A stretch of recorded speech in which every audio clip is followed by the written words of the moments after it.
Chapter 799.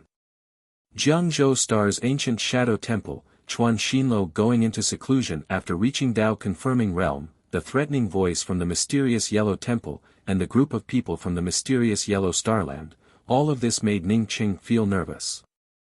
He even had a hunch that the entire starry sky was about to change drastically. The tranquility of the starry sky seemed to be a kind of strangeness before such a great change. No matter what was going to happen, he had to quickly increase his strength while it was still quiet. Ning Qing immediately took out the transfer jade talisman to enter the time wilderness.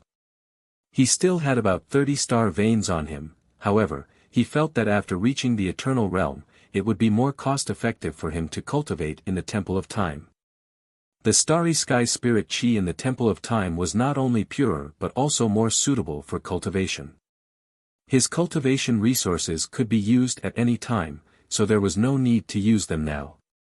This was Ning Cheng's fourth time entering the time wilderness. As such, he had long since familiarized himself with entering the time wilderness. In just a short time, Ning Qing arrived at the triangular gate of the Temple of Time.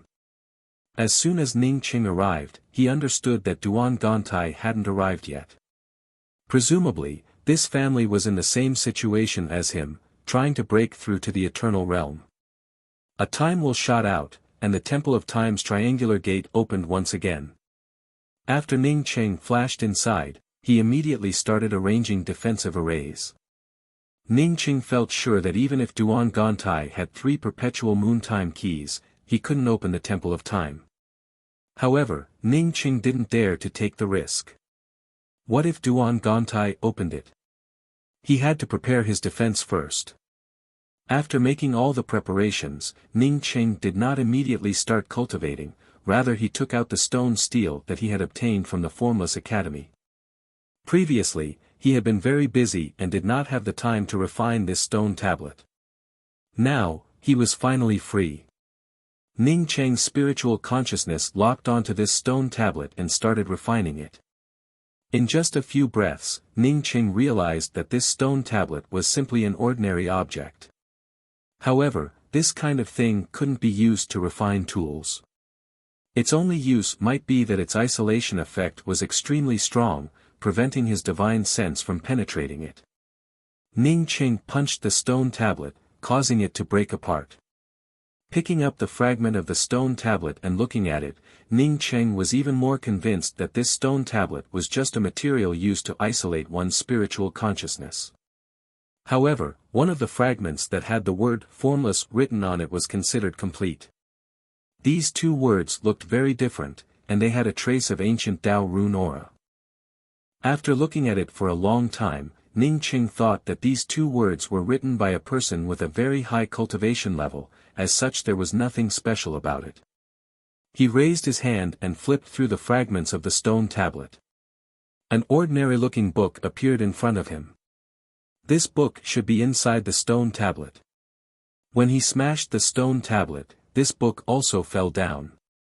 Ning Qing did not expect that this stone tablet would unexpectedly contain a book. He picked up the book and flipped through it, only to find that this book, including the book cover, had a total of 7 sheets of paper. Moreover, these 7 sheets of paper did not have a single word on them. Ning Qing did not know what these papers were made of, but even his spiritual consciousness could not penetrate them. Not only was his divine sense unable to penetrate it, but his hands were also unable to tear it apart. The first impression that this book gave Ning Qing was that it was not ordinary at all. Ning Qing's spiritual consciousness fell onto this book, wanting to refine this book. A day later, Ning Qing finally withdrew his spiritual consciousness. He could refine this book, but it would take a long time, and what he lacked the most right now was time. He couldn't waste time refining a book. Ning Qing was convinced that the most valuable thing in the formless sex stone steel was the wordless book that was concealed by the stone steel. Putting away the wordless 7-page book, Ning Qing let go of all his thoughts. After entering the mysterious yellow bead, he concentrated on secluded cultivation. One had to say that the Temple of Time was an excellent place for cultivation. The mysterious yellow bead sat on the jade stone in the middle of the Temple of Time, and the endless starry sky spirit chi vortex poured into the mysterious yellow bead. As time passed by silently, Ning Qing inside the mysterious yellow bead continued to crazily absorb the starry sky essence spirit chi, improving his cultivation. 1 year, 2 years, in a blink of an eye, 5 years passed by, and Ning Qing, who was immersed in cultivation, suddenly opened his eyes. He felt that he could no longer absorb the rich starry sky essence spirit chi. Did he absorb all the starry sky spirit chi in this place? Ning Qing felt puzzled as he swept out with his spiritual consciousness and came out of the mysterious yellow bead. His guess was right. He had indeed absorbed all the starry sky spirit chi in this place. Not only did he absorb all of it, but even the jade stone had also turned extremely dim. Ning Qing had just landed on the jade stone when the jade stone began to crack. Ning Qing felt a bit regretful. If he had cultivated for a while longer, he could have advanced to the middle stage eternal realm.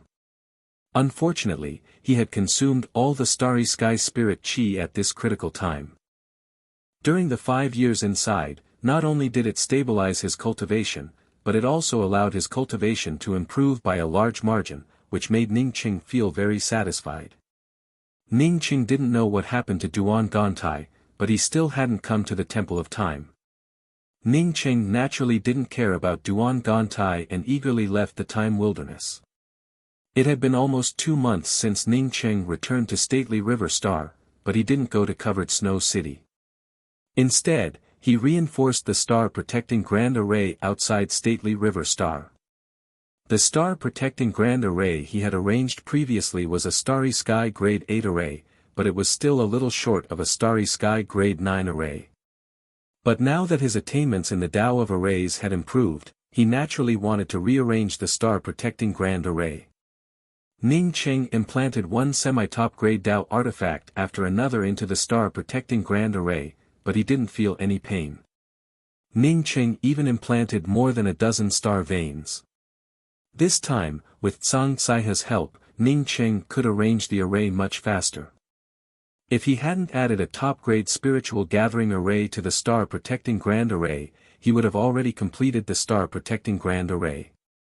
Even so, the array formation was almost complete in 2 months. Sect Master, I really admire you. Not only do you have incredible cultivation and alchemy skills, but even your Tao-confirming realm is so powerful. If I hadn't helped you, I wouldn't have believed that a single person arranged this star-protecting Grand Array. After the star-protecting Grand Array was completed, Tsang Saiha was the first to sigh. Ning Qing smiled and was just about to speak when he sensed that one of his spiritual sense jade cards had been crushed. He had only given his spiritual sense jade cards to Tsang Saiha, Ning Ruolan, Ji Luofei and Shui Wuchang. Shui Wuchang was the one who crushed the spiritual sense jade card. Ning Qing had left the spiritual sense jade card for Shui Wuchang because of the wood origin bead. Now that Shui Wuchang crushed the spiritual sense jade card, did it mean that there was news about the wood origin bead? Ning Qing originally wanted to invite Ning Ruochang to the ancient Shadow Temple after arranging the star-protecting Grand Array. But now that Shui Wuchang crushed the spiritual sense jade card, he naturally had to go to the Devil Domain. For him, the news about the wood origin bead was the most important thing. Brother Tsang, I have to leave stately River Star again. I'll have to trouble Brother Tsang here. Ning Qing felt a little embarrassed. After establishing the mysterious yellow sect, he didn't usually stay in stately River Star. Most of the matters in stately River Star were handled by Gongxiu Zhu and others, while Tsang Saiha took care of the safety of the star. Tsang Saiha laughed, Sect Master, to be honest, I'm very satisfied with stately River Star. Staying here is much more comfortable than wandering the starry skies. After so many years of wandering, I've long since grown tired of it. Ning Qing knew that Tsang Saiha only spoke out of politeness. Even if Tsang Saiha wanted to stay here, he wouldn't wander the starry skies. Tsang Saiha was a starry sky grade 9 pill emperor. No matter where he went, people would always respect him. Even Chuan Xinlo had to be polite to Tsang Saiha. How could he wander the starry skies? Since they were already people from the same sect, Ning Qing no longer spoke out of politeness. He took out 3 jade bottles and handed them to Tsang Caihe. Brother Tsang, these are 3 medicinal pills. If you see a suitable successor, you can give one to him. Tsang Caihe was the premier pill emperor, so he naturally didn't care about medicinal pills. However, Ning Qing was the sect master. Therefore, he still politely accepted the medicinal pills Ning Qing handed to him. When his spiritual consciousness fell into the jade bottles, he almost screamed out in surprise. Sect master, this. Tsang Caihe held the jade bottles and spoke up in disbelief. He truly couldn't believe it. Because these were 3 Eternal Emperor Continuance pills, 2 high-grade Eternal Emperor Continuance pills and 1 special-grade Eternal Emperor Continuance pill. It wasn't like Tsang Caihe had never seen Eternal Emperor Continuance pills before. In fact, he had refined such medicinal pills himself. But the reason why he felt shocked was that he had never refined a high-grade Eternal Emperor Continuance pill. Ning Qing gave him not only 2 high-grade Eternal Emperor Continuance pills but also 1 special-grade one. Just these 3 medicinal pills alone were priceless. A starry sky contained more than a dozen celestial rivers, a celestial river contained many planets, and a planet contained countless cultivators. From this, one could imagine how many cultivators a starry sky contained, which amounted to hundreds of millions. Among so many cultivators, how many eternal-level powerhouses would come out? Striking Order Starry Sky only had 2 eternal-level powerhouses, Striking Order Heavenly Emperor and Tang Yitang. From this, one could imagine how difficult it was to advance to the Eternal Realm and how precious medicinal pills were to advance to the Eternal Realm. Even if Tsang Caihe was a Starry Sky Grade 9 Pill Emperor, he couldn't help but feel shocked when he held 3 high-quality Eternal Emperor Continuance pills in his hand. Brother Tsang, I refined these. Unfortunately, I only obtained 1 Starry Sky Radish Grass. Otherwise, I could have refined a few more furnaces. Brother Tsang, you can distribute these 3 Emperor Continuance pills as you see fit. As long as they are loyal to the mysterious yellow sect and have a good character, it's fine. Ning Qing said with a smile. Sect master, rest assured. I will pay attention. Tsang Caihe put away the jade bottles and spoke to Ning Qing cautiously. What he cared more about was Ning Qing's alchemy level. How could someone who could refine high-grade Eternal Emperor Continuance pills be simple? He also knew that now wasn't the time to talk about the Tao of Alchemy with Ning Qing. When Ning Qing returned, he would definitely discuss the Tao of Alchemy with Ning Qing. When Ning Qing was about to reach Silent Bubble Starland, he realized that Shui Wuchang wasn't waiting for him in Silent Bubble Starland, but outside Silent Bubble Starland. Ning Qing had already refined the Starry Sky Wheel, and Ning Qing quickly found Shui Wuchang, who had been waiting outside the Starry Sky for a few days. When Shui Wuchang saw Ning Qing standing on the deck of the Starry Sky Wheel, she breathed a sigh of relief. Fairy Wuchang, you crushed the jade card to look for me. Did you find any news about the wood origin bead? Ning Qing put away the Starry Sky Wheel and couldn't wait to ask. His mysterious yellow bead only lacked the wood origin bead. But as his cultivation grew higher, he started to feel more and more danger, which made him want to find the wood origin bead even more.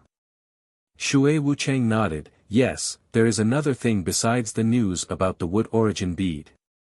Ning Qing felt ecstatic when he heard the news about the wood origin bead. As for the other thing Shui Wuchang mentioned, he didn't even pay attention to it. Instead, he asked eagerly, Fairy Wuchang, will the wood origin bead also appear in the Ash Pagoda auction? Shui Wuchang sighed and said, it was supposed to be like this, but before the auction, the wood origin bead was suddenly snatched away. Ash Pagoda Auctions Association Master Yi Tsang and Deputy Association Master Tsing Tajiang were both killed. I only managed to escape because of my low cultivation and the fact that I wasn't in the Ash Pagoda Chamber of Commerce. Plus, several heavenly emperors came to returning capital Starry Sky City at the same time. What? Even Ning Qing felt shocked by Shui Wuchang's words. Someone dared to snatch the auction. Even Chuan Xinluo, who had reached Dao confirming realm, wouldn't dare to do such a thing, right? Chapter 800. No wonder Shui Wuchang stayed outside to wait for him. Ash Pagoda Chamber of Commerce's 2 leaders had been killed. Maybe she had no place to go. Who are the great emperors you mentioned? Ning Qing suddenly thought of Chuan Xinluo. According to reason, after a few years of seclusion, Chuan Xinluo's cultivation should have stabilized by now. It's Chuan Xinluo, Qiao Jierue, Yi Jiufeng and Zhongkong Tianji. Shui Wuchang replied. Sure enough, it was Chuan Xinluo. Ning Qing nodded. Let's go. Let's go to Silent Bubble Starland to take a look. Although Chuan Xinluo came out of seclusion, he didn't immediately go to Stately River Star to settle accounts with him, which made Ning Qing feel a little puzzled. Chuan Xinluo didn't go to Stately River Star but to the Devil Domain. This could only mean one thing: there was something more important here. Perhaps, Chuan Xinluo also cared about the Wood Origin Bead. In fact, no one disliked the Wood Origin Bead. If the other origin beads had limitations, then the Wood Origin Bead was a top-grade treasure for anyone. Whether it was used to cultivate starry sky spirit grasses or for cultivation and healing, it was a first-class treasure. Did they also gather in Silent Bubble Starland for the Wood Origin Bead? Ning Qing asked while inviting Shui Wuchang to board the Starry Sky Wheel. Shui Wuchang shook her head. I guess they don't know about the Wood Origin Bead. You don't know? Ning Qing asked in confusion. He didn't know about the Wood Origin Bead, but why did several heavenly emperors gather in Silent Bubble Starland? Shui Wuchang spoke up after boarding the Starry Sky Wheel. That's just my guess. As for whether they know about it or not, I don't know. But senior apprentice brother Ning, I can roughly guess who took away the Wood Origin Bead. Ning Qing looked at Shui Wuchang in amazement. The only reason he hadn't asked about it yet was because he felt sure that Shui Wuchang didn't know who took away the Wood Origin Bead. Just think about it, how could an expert who could kill the Ash Pagoda Chamber of Commerce let others know of his origins? He didn't expect Shui Wuchang to say that she could guess it. Who is it? Ning Qing almost subconsciously asked. Shui Wuchang unconsciously clenched her fists. It should be the group of people who occupied the mysterious Yellow Starland. I'm sure they snatched it. Without waiting for Ning Qing to ask again, Shui Wuchang took the initiative to explain. The person who brought the Wood Origin Bead to the Devil Domain's returning capital city is someone who escaped from the mysterious Yellow Starland. I know him. He's from mysterious Yellow Starland's Moi City's Tai clan. Speaking of which, the Tai clan and my Shui clan still have enmity, but now that Moi City has been swept away, this enmity is nothing. The Tai clan disciple brought the Wood Origin Bead and said that he escaped from the mysterious Yellow Starland. He has nowhere to go after coming to the Demon Domain, so he could only find me and ask me to help him exchange the Wood Origin Bead for a batch of cultivation resources. At this point, Shui Wuchang glanced at Ning Qing. After I knew that it was the Wood Origin Bead, I immediately wanted to crush the Jade card and ask you to come over and discuss the purchase with him. He did not expect the Wood Origin Qi to leak out from the Jade box and attract the leader of the Ash Pagoda Chamber of Commerce, Yi Tsang. Yi Tsang didn't even say hello to me and came to my residence on his own while grabbing the Wood Origin Bead. At this time, I can only say that someone brought this Wood Origin Bead to the Ash Pagoda Chamber of Commerce for auction. However, Yi Tsang didn't put down the Wood Origin Bead and said that he would handle it. Then, he put away the Wood Origin Bead and left my residence with the Tai clan disciple to the auction house. When Ning Qing heard this, he vaguely guessed that after Yi Tsang returned to the auction house, the cultivator chasing after the Wood Origin Bead also arrived at the Silent Bubble Starland. As a result, he rushed into the auction house, killed Yi Tsang and the deputy leader, and snatched the Wood Origin Bead. Sure enough, Shui Wuchang continued, I didn't know if Association Master Yi Tsang would take out the Wood Origin Bead for auction or not, so I decided to leave the Silent Bubble Starland to tell you about it. However, before I could leave the Silent Bubble Starland, I heard bursts of celestial essence explosions. By the time I learned about it, both Association Master Yi Tsang and the deputy leader had been killed, and the Wood Origin bead had also disappeared. If I didn't guess wrong, the Wood Origin bead shouldn't have been taken by those heavenly emperors. So, those heavenly emperors didn't fight with the person who came to snatch the Wood Origin bead? Ning Cheng asked again. Shui Wuchang nodded. Leveled Heart Heavenly Emperor should have been in returning capital Starry Sky City. By the time they arrived, that person had already snatched it. Maybe that person felt afraid of those heavenly emperors and didn't stay in returning capital Starry Sky for long. Ning Cheng finally understood the cause and effect of the matter. Chuan Xinluo had already arrived at the Devil Domain, but he didn't know if he wanted to discuss with Xiao Jirui to deal with him. But even if those two wanted to discuss with him, Zhongkong Tianji and Yi Jiufeng shouldn't have come here to deal with him.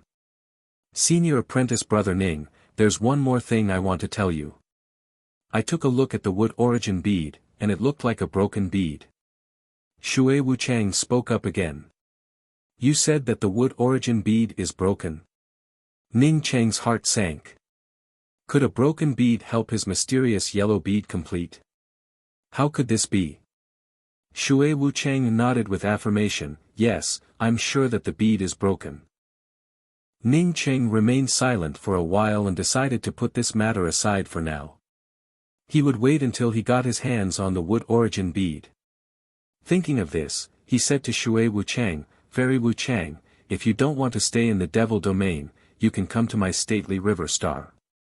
Regardless of whether the bead was broken or not, Ning Cheng felt grateful to Shui Wuchang for giving him the news and taking the initiative to invite Shui Wuchang to his stately river star.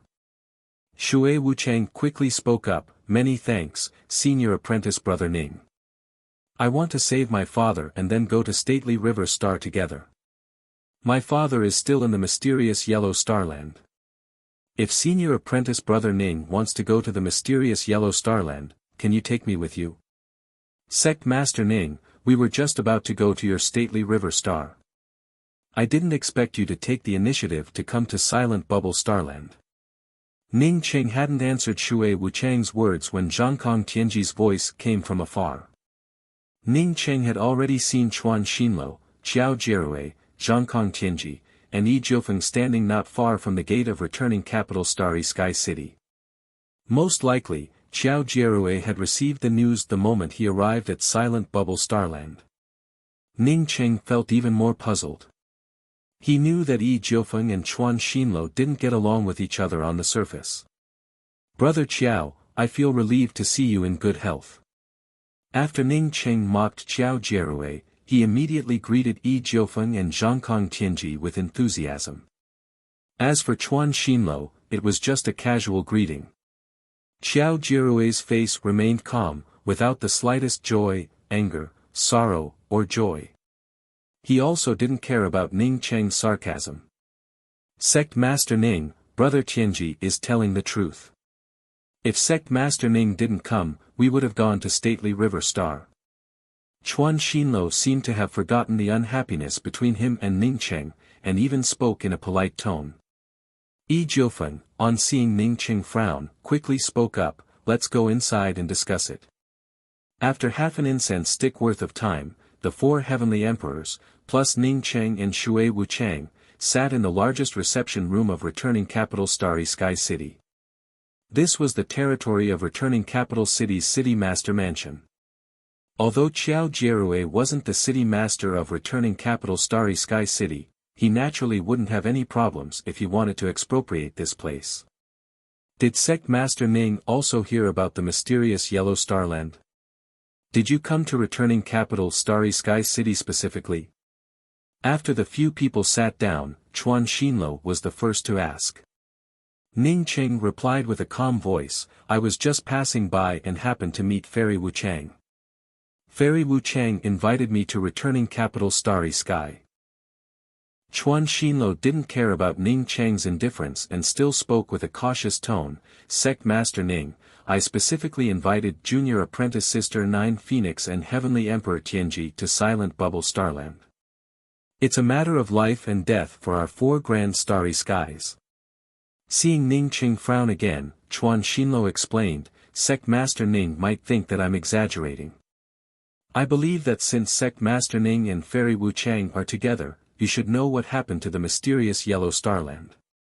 Although the mysterious Yellow Starland doesn't belong to our 4 grand starry skies, it is still in the same world as us. A few years ago, a group of unidentified people occupied the mysterious Yellow Starland. It stands to reason that it's normal for a starland to fight over it, but this group of people is different. Not only did they establish a huge starry sky city in the mysterious Yellow Starland, but they also killed the cultivators of the mysterious Yellow Starland at will. The cultivators of the mysterious Yellow Starland have only one role for them, that is to build a starry sky city for them. Once they do that, their role disappears. They were only in the mysterious Yellow Starland before, but who can be sure that they won't come to our 4 grand starry skies in the future? They have already come to the Devil Domain, and they killed the 2 leaders of Ash Pagoda Chamber of Commerce. They should have stolen something. I guess the reason why they haven't launched a large-scale attack on our Devil Domain yet is because they feel that the time is not right yet. Xiao Jierue continued Chuan Xinlo's words. Putting aside the personal grudges with Chuan Xinlo and Xiao Jierue, Ning Cheng felt that the two's worries weren't groundless.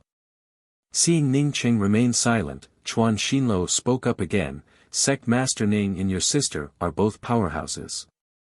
We are planning to go to Stately River Star to invite the 2 of you, and then we can go to the mysterious Yellow Starland together. Ning Cheng pondered for a moment before speaking up, I agree to go to the mysterious Yellow Starland. You can wait for me here. I'll go back and prepare. Regardless of whether Chuan Xinlo and the others went to the mysterious Yellow Starland or not, Ning Cheng had to go there. He had made a promise to that giant. Now that he had advanced to the Eternal Realm and obtained the Giant's Eye, he had to return this favor no matter what. This was a life-saving favor, so he couldn't delay it. For every day he delayed, the giant would have to suffer for another day. As for letting Ning Ruoqing go to the mysterious Yellow Starland, Chuan Xinlo could only dream about it. If Ning Ruoqing wanted to stay in Stately River Star, he would never take Ning Ruoqing to the mysterious Yellow Starland. The reason why he said that he wanted to go back and prepare was not to bring Ning Ruoqing but to inform Luofei and his sister Rulan. At the same time, he also promised to bring Shen Mengyan to the mysterious Yellow Starland. Chuan Xinlo immediately agreed, okay, we'll meet here in 2 months and go to the mysterious Yellow Starland together. The Devil Domain was the closest place to the mysterious Yellow Starland, so choosing to meet in Silent Bubble Starland was based on the principle of proximity. In fact, among the few of them, only Ning Cheng wanted to go back and deal with things. The others had cultivated for so many years and had long since become accustomed to being outside all year round.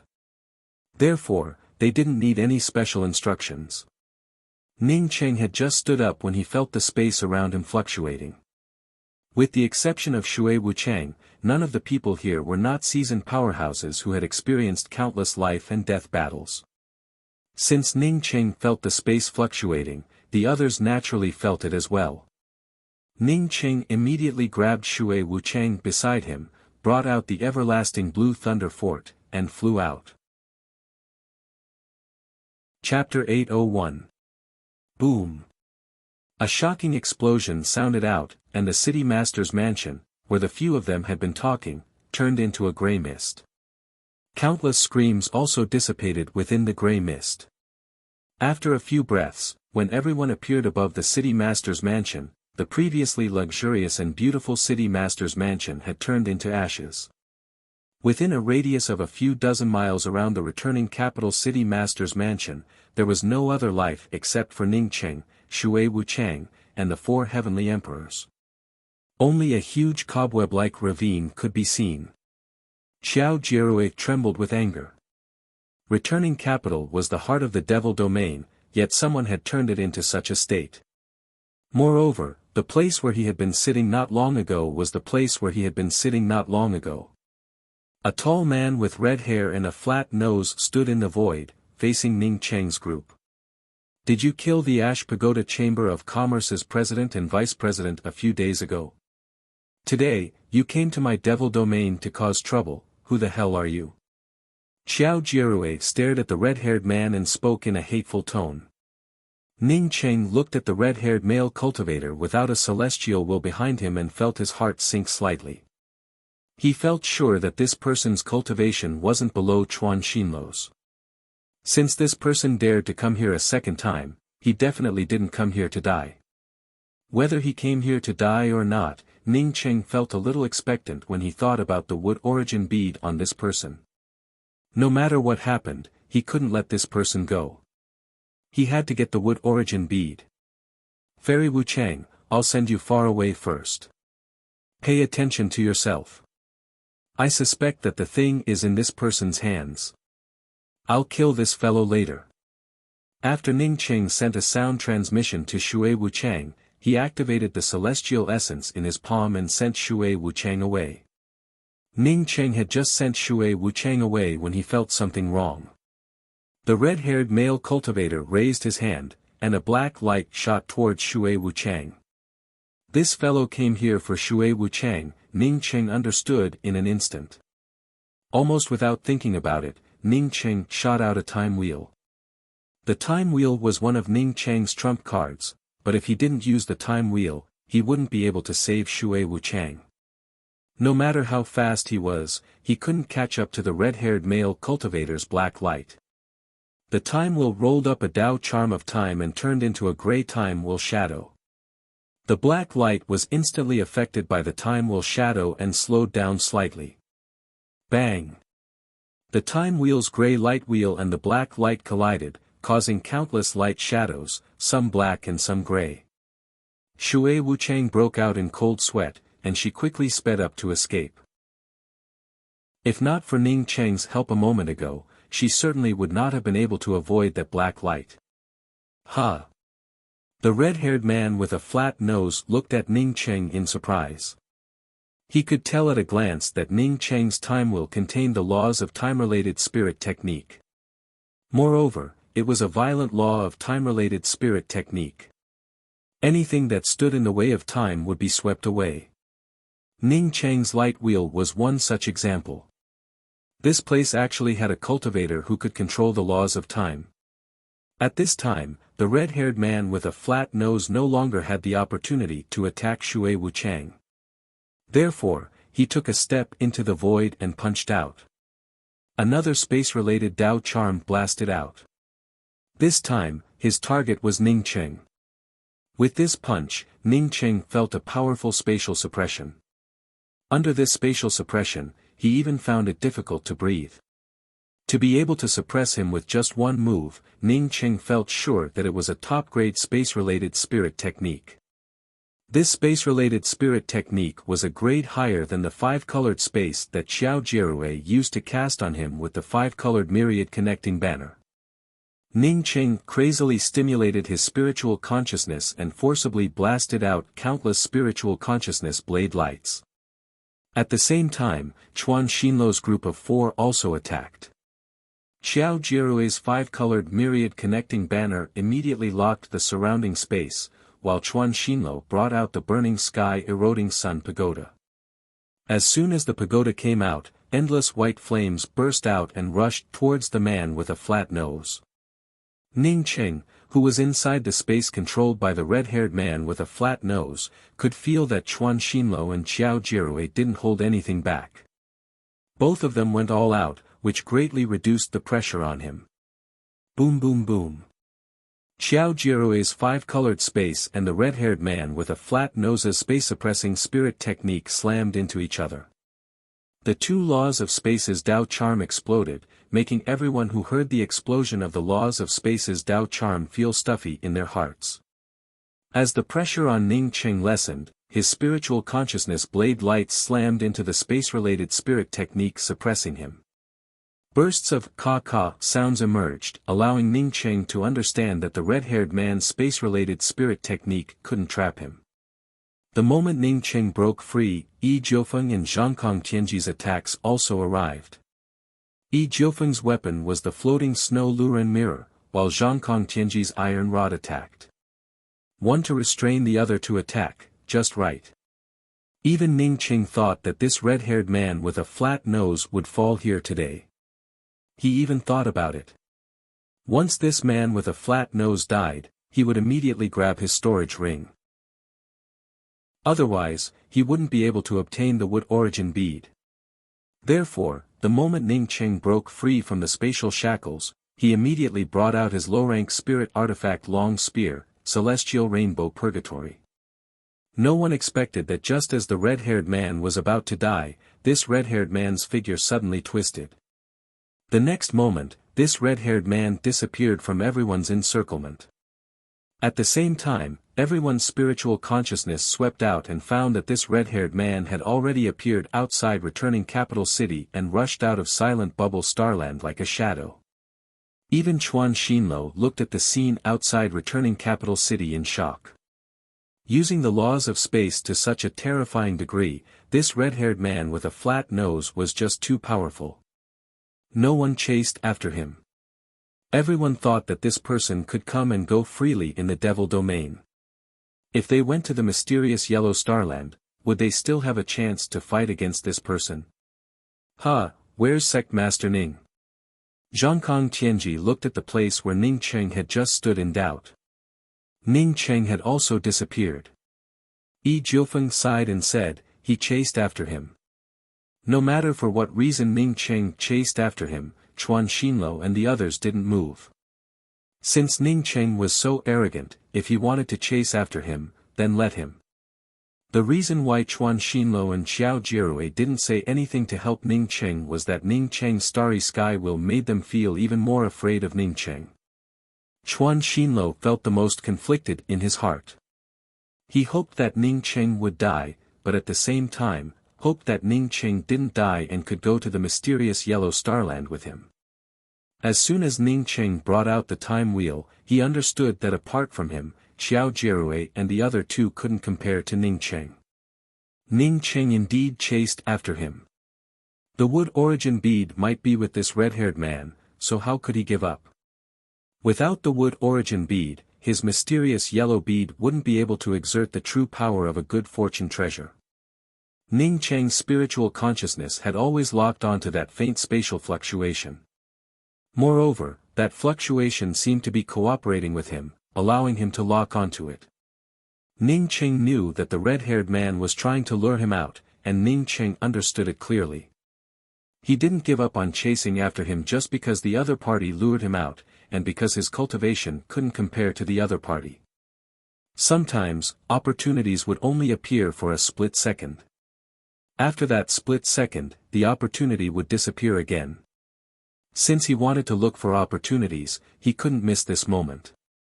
Half a day later, the spatial fluctuation within Ning Cheng's spiritual consciousness disappeared, and the tall red-haired man with a flat nose appeared in front of Ning Cheng.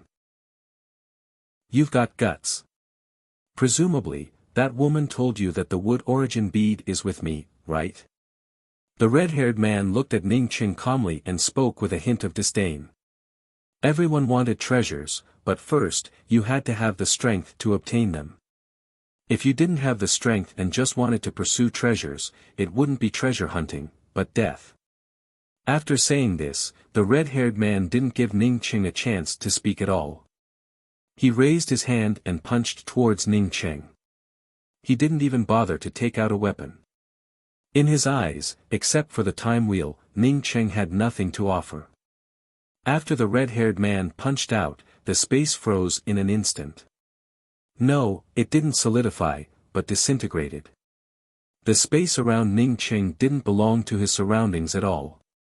Therefore, after the red-haired cultivator attacked, it completely isolated itself. Almost at the same time, Ning Cheng also attacked. Spirit Technique, Sunset's Twilight. The setting sun was infinitely beautiful, but as dusk approached, the setting sun rose before the red-haired man's punch could disintegrate space. At this moment, everything came to a standstill, except for the poignant sunset. It wasn't just the setting sun, but also the arrival of dusk. If an average person saw this poignant sunset, they would probably see their own end. In fact, they even hoped that everything would come to a standstill and stop flowing. If it continued to flow, the sun would set, and life would follow suit. In fact, after Ning Cheng touched the real edge of the laws of time, this kind of stillness was no longer the stillness of his heart. Instead, in a flash, time truly stopped flowing. It's just that this flash was too short. The red-haired cultivator felt this poignant sunset and gave a cold snort. Without even a moment of stillness, he casually punched out with his fist that could split space. The sunset in front of him looked like a mirror, like a bubble that quickly melted away. Insignificant skill, yet you dare to act arrogant in front of me. The red-haired cultivator sneered, while his celestial essence and spiritual consciousness surged even more. At this moment, the space around them suddenly turned bleak, and a deathly gray aura spread out. The red-haired cultivator looked at Ning Cheng's position in horror. He clearly felt a grayish deathly aura, but what appeared in front of him was a multicolored flash. At this moment, he wanted to escape frantically, but he couldn't move at all. He had a feeling that even if he fled to any corner, even if he fled to any place, this deathly aura would still envelop him tightly, leaving him with no room to resist. Ning Cheng's face turned pale, without any sadness or joy. He had never expected Sunset's twilight to kill the other party. If he had truly entrusted it to Sunset's twilight, then this red-haired man wouldn't have broken his dusk spirit technique so easily. Although he wasn't as good as the other party, his dusk spirit technique wouldn't have been broken so easily. Sunset's twilight was just a prelude to the five-colored star splitter arrow. It was to prevent the opponent's punch from affecting him, that's all. Bringing out the five-colored star splitter arrow, it was also the first time he used his killer move. Chapter 802. At this moment, Ning Cheng felt that his sea of consciousness and celestial essence had completely emptied out. Even if he crazily burned his essence blood, it wouldn't be enough to support the five-colored star splitter arrow. Endless celestial essence and spiritual consciousness poured into the five-colored star splitter arrow. The five-colored star splitter arrow felt like a bottomless hole that sucked away all the power in Ning Cheng's body. The surrounding space dimmed and turned into a gray deathly aura. All the killing intent in the surrounding space, all the deathly aura, all the terrifying killing intent, just like Ning Cheng's celestial essence and spiritual consciousness, were sucked away by the five-colored star splitter arrow. The surrounding space completely disappeared, leaving behind only a single arrow, an arrow that hadn't been shot yet.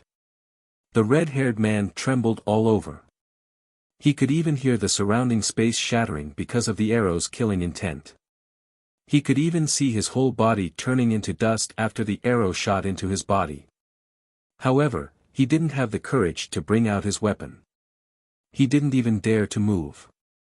He could only watch as the five colors in front of him started to bloom.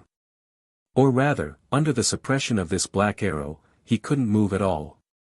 As long as he moved, he could trigger the arrow and let the arrow's killing intent burst out.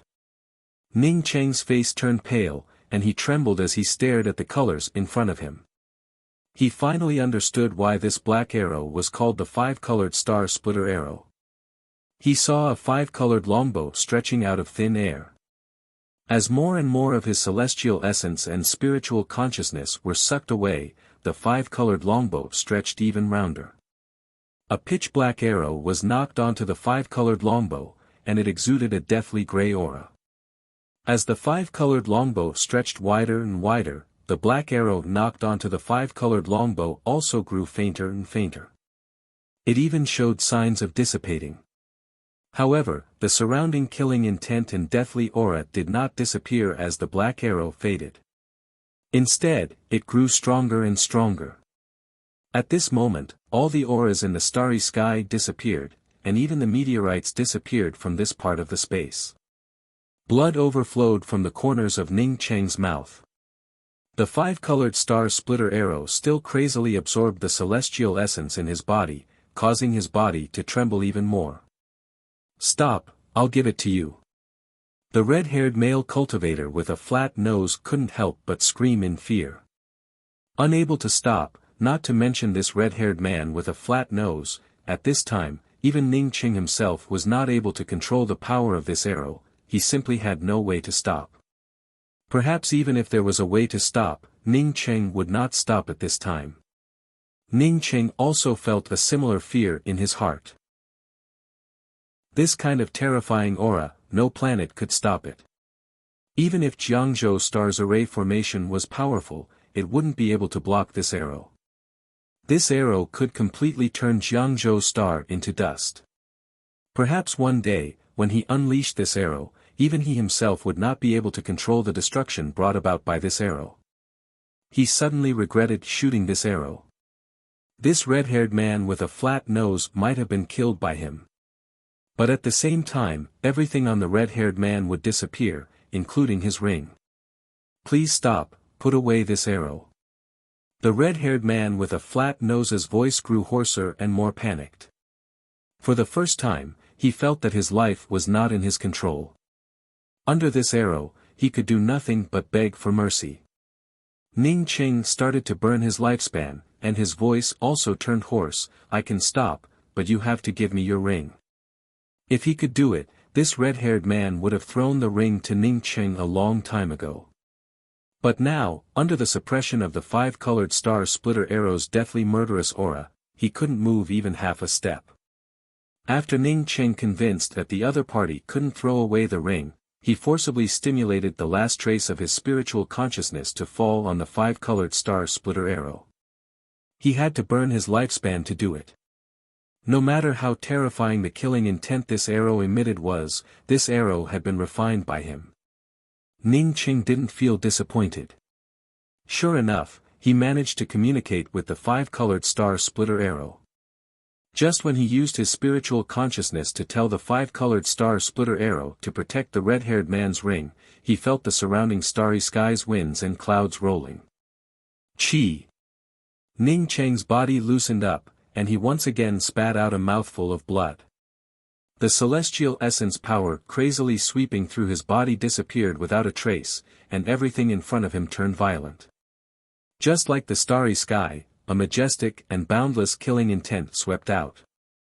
The arrow shadow's killing intent left a faint trace in the starry sky, which was the result of a tiny crack in space. Ning Cheng swore that he had never seen such a terrifying killing intent, nor had he ever seen such a terrifying killing move. The tiny crack in space was not an illusion. It was real. The killing intent from the five-colored star-splitter arrow had truly caused the tiny cracks in the surrounding space. The five colors disappeared without a trace, and the arrow also disappeared without a trace. There was only killing intent, a boundless killing intent. This killing intent easily tore through the space created by the red-haired man's punch. Everything in front of the red-haired man turned into nothingness in front of this killing intent. Bang! The red-haired man's body erupted with a loud bang. There was no blood mist, no soul essence. He just disappeared without a trace, leaving only a ring suspended in space. Even if Ning Cheng felt weak, he did not dare to delay for even half a second. He rushed forward and grabbed the ring in his hand. Although he had communicated with the five-colored star-splitter arrow to keep the ring, his strength was too low, and his control over the five-colored star-splitter arrow was too weak. When he grabbed the ring, the restrictions covering the ring started to crack, and the ring was on the verge of collapsing. Ning Cheng quickly communicated with the things inside the ring and immediately put a wooden box that exuded the aura of wood origin into his ring. He then took out a large pile of permanent essence pills and some scattered storage rings and put them into his ring. Catcha!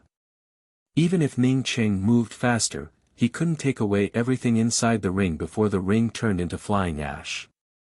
However, Ning Cheng felt satisfied. In any case, the wood origin bead had not been destroyed. At this moment, his celestial essence had withered, and his sea of consciousness felt empty.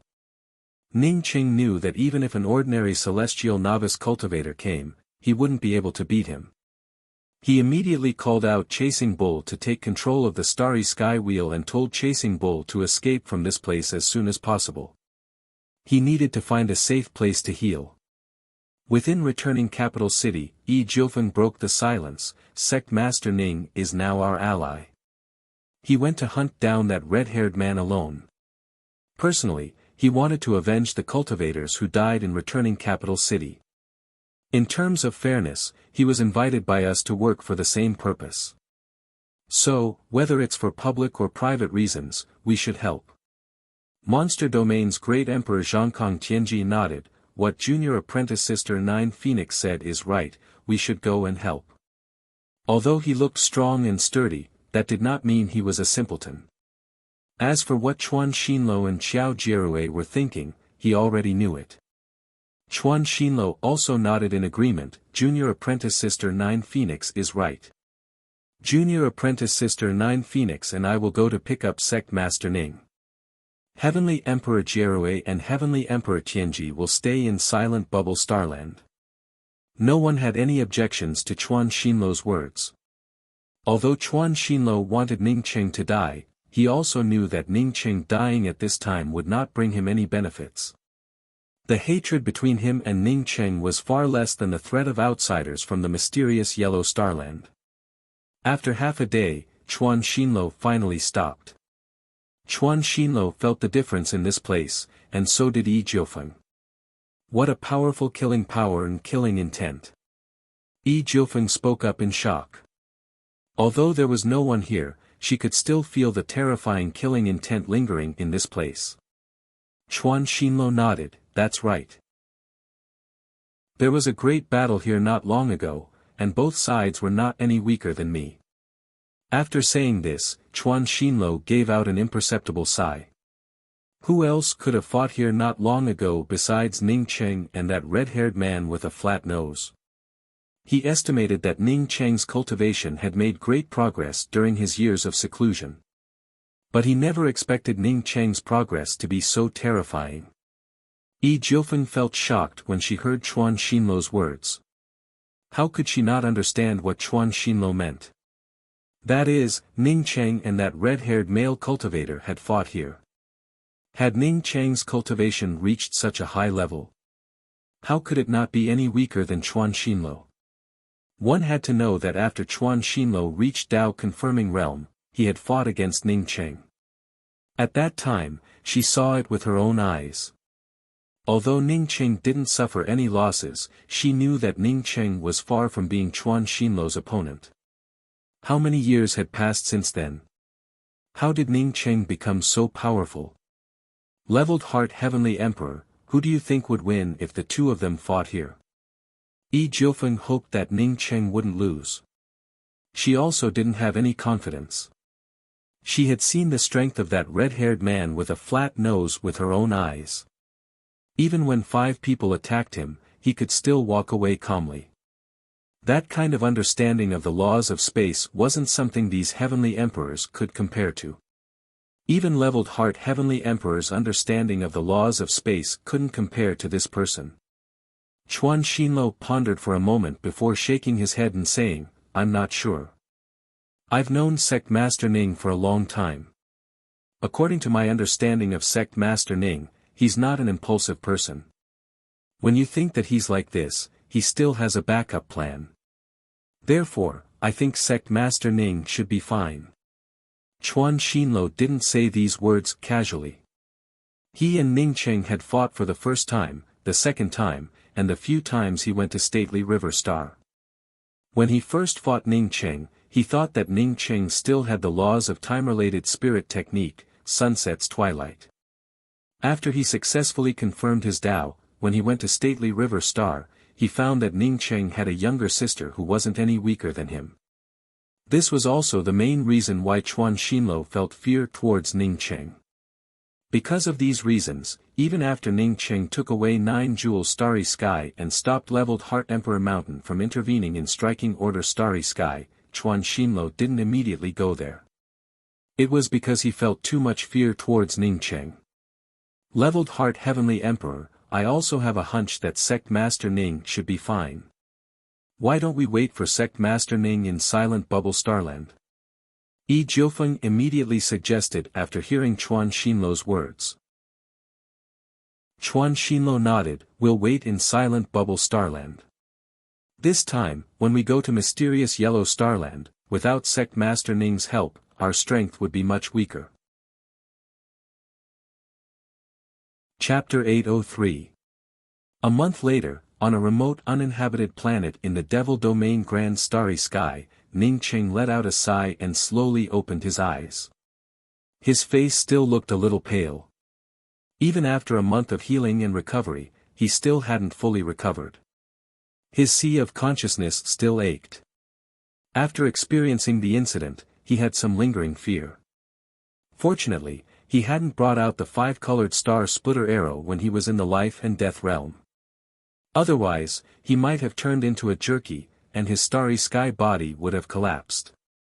Even after advancing to the eternal realm, his powerful sea of consciousness still caused this kind of damage. The 5-colored star splitter arrow wasn't something an ordinary cultivator could bring out. If it weren't for a broken planet blocking the 5-colored star splitter arrow's killing intent, he wouldn't have had the qualifications to refine it. Even so, Ning Cheng still suspected that it was strange for him to refine the 5-colored star splitter arrow so quickly. While continuing to heal, Ning Cheng took out the jade box containing the wood origin bead and opened it. A rich wood origin aura seeped out, making Ning Cheng feel happy. He finally didn't take the risk in vain. Unfortunately, this wood origin bead was just as Shui Wuchang had said, only half. Fortunately, it was a large half. If it were the entire wood origin bead, Ning Cheng wouldn't hesitate to put it into the mysterious yellow bead to make his mysterious yellow bead complete. But as for this half of the wood origin bead, Ning Cheng hesitated for a long time and didn't dare to put it in. He worried that once he put in the broken wood origin bead, not only would it not have much effect, but it would also be completely destroyed. In case that was the case, he would suffer a huge loss. Even if he found the other half of the wood origin bead in the future, he wouldn't be able to make the mysterious yellow bead whole. Ning Cheng absolutely couldn't accept such a result.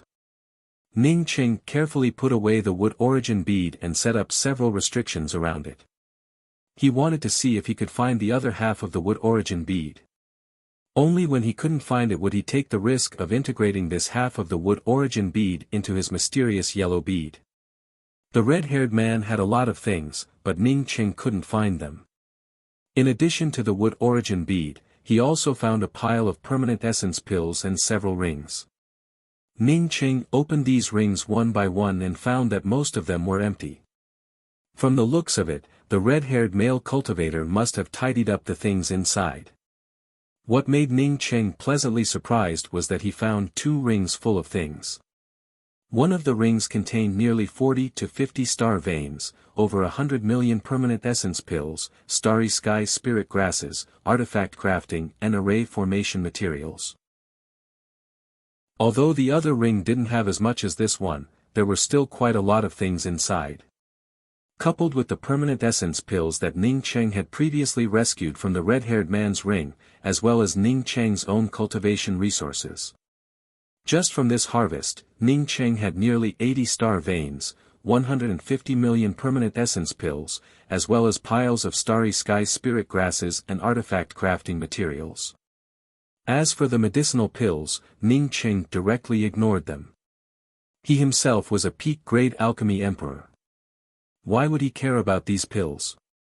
Ning Cheng soon realized who these 2 rings belonged to. One belonged to Ash Pagoda Chamber of Commerce's Association head, Yi Tsang, while the other belonged to Ash Pagoda Chamber of Commerce's Deputy Association head, Tsing Tajiang. The red-haired, flat-nosed man had snatched the rings from the 2 men, but before he could sort them out, he had taken them away. Ning Cheng couldn't help but sigh. He had paid a lot, and had almost lost his life. At the same time, he had also gained a lot. He had never obtained so many things in an accidental harvest. Feeling the five-colored star splitter arrow on his wrist and the twin wings of the heavenly clouds that had undergone nirvana, Ning Qing felt that he finally had a foothold in the starry skies. Half a month later, Ning Qing brought out the starry sky wheel and returned to Silent Bubble Starland. Although his face still looked a little pale, he had recovered 90% of his strength. As for the rest, he could only rely on time to slowly recover. As soon as Ning Qing returned, he immediately went to returning capital's city master's mansion. After more than a month, the city master's mansion, which had been reduced to ruins, had been rebuilt once again. Ning Qing didn't find Chuan Xinluo, Xiao Jierui and the others in the city master's mansion. Fortunately, his spiritual consciousness sensed that Shui Wuchang was still here. Sensing the restriction at the door, Shui Wuchang felt shocked and quickly stood up. Ever since she realized that the red-haired man had come to kill her, she had become a little nervous. But when she saw Ning Qing standing at the door through the restriction, she immediately opened the restriction in surprise and called out, "Senior apprentice brother Ning, it's you." Her surprise wasn't fake, but came from the bottom of her heart. If that red-haired man came again, she would have no choice but to wait for death. Ning Qing entered Shui Wuchang's room and helped Shui Wuchang activate the restriction before saying, "It's me. How come I don't see Chuan Xinluo and the others?" Shui Wuchang breathed a sigh of relief and said, "Leveled Heart Heavenly Emperor and the others waited for you for more than half a month. But after not hearing any news from you, they left returning capital Starry Sky City together. If I'm not wrong, they should have gone to the mysterious Yellow Starland." It was also because the 4 Starry Sky Emperors had left Silent Bubble Starland that Shui Wuchang felt so scared. In this place, she had no protection. If not for the possibility of Ning Qing returning, she would have already left this place secretly. "Senior apprentice brother Ning, did you really go after that red-haired cultivator?"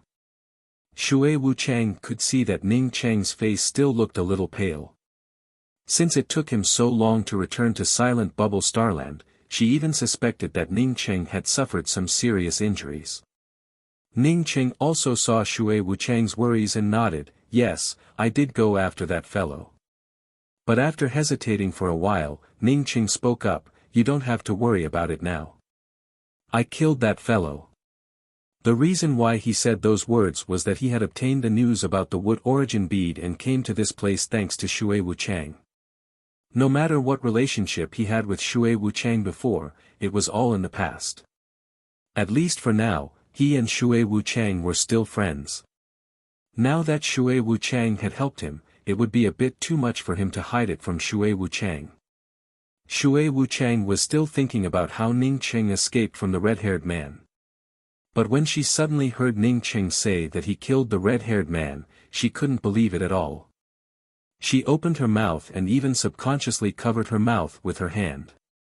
She couldn't believe what she had just heard. Ning Qing was naturally strong. If Ning Qing wasn't strong, then Chuan Xinluo and Xiao Jierui wouldn't have feared him.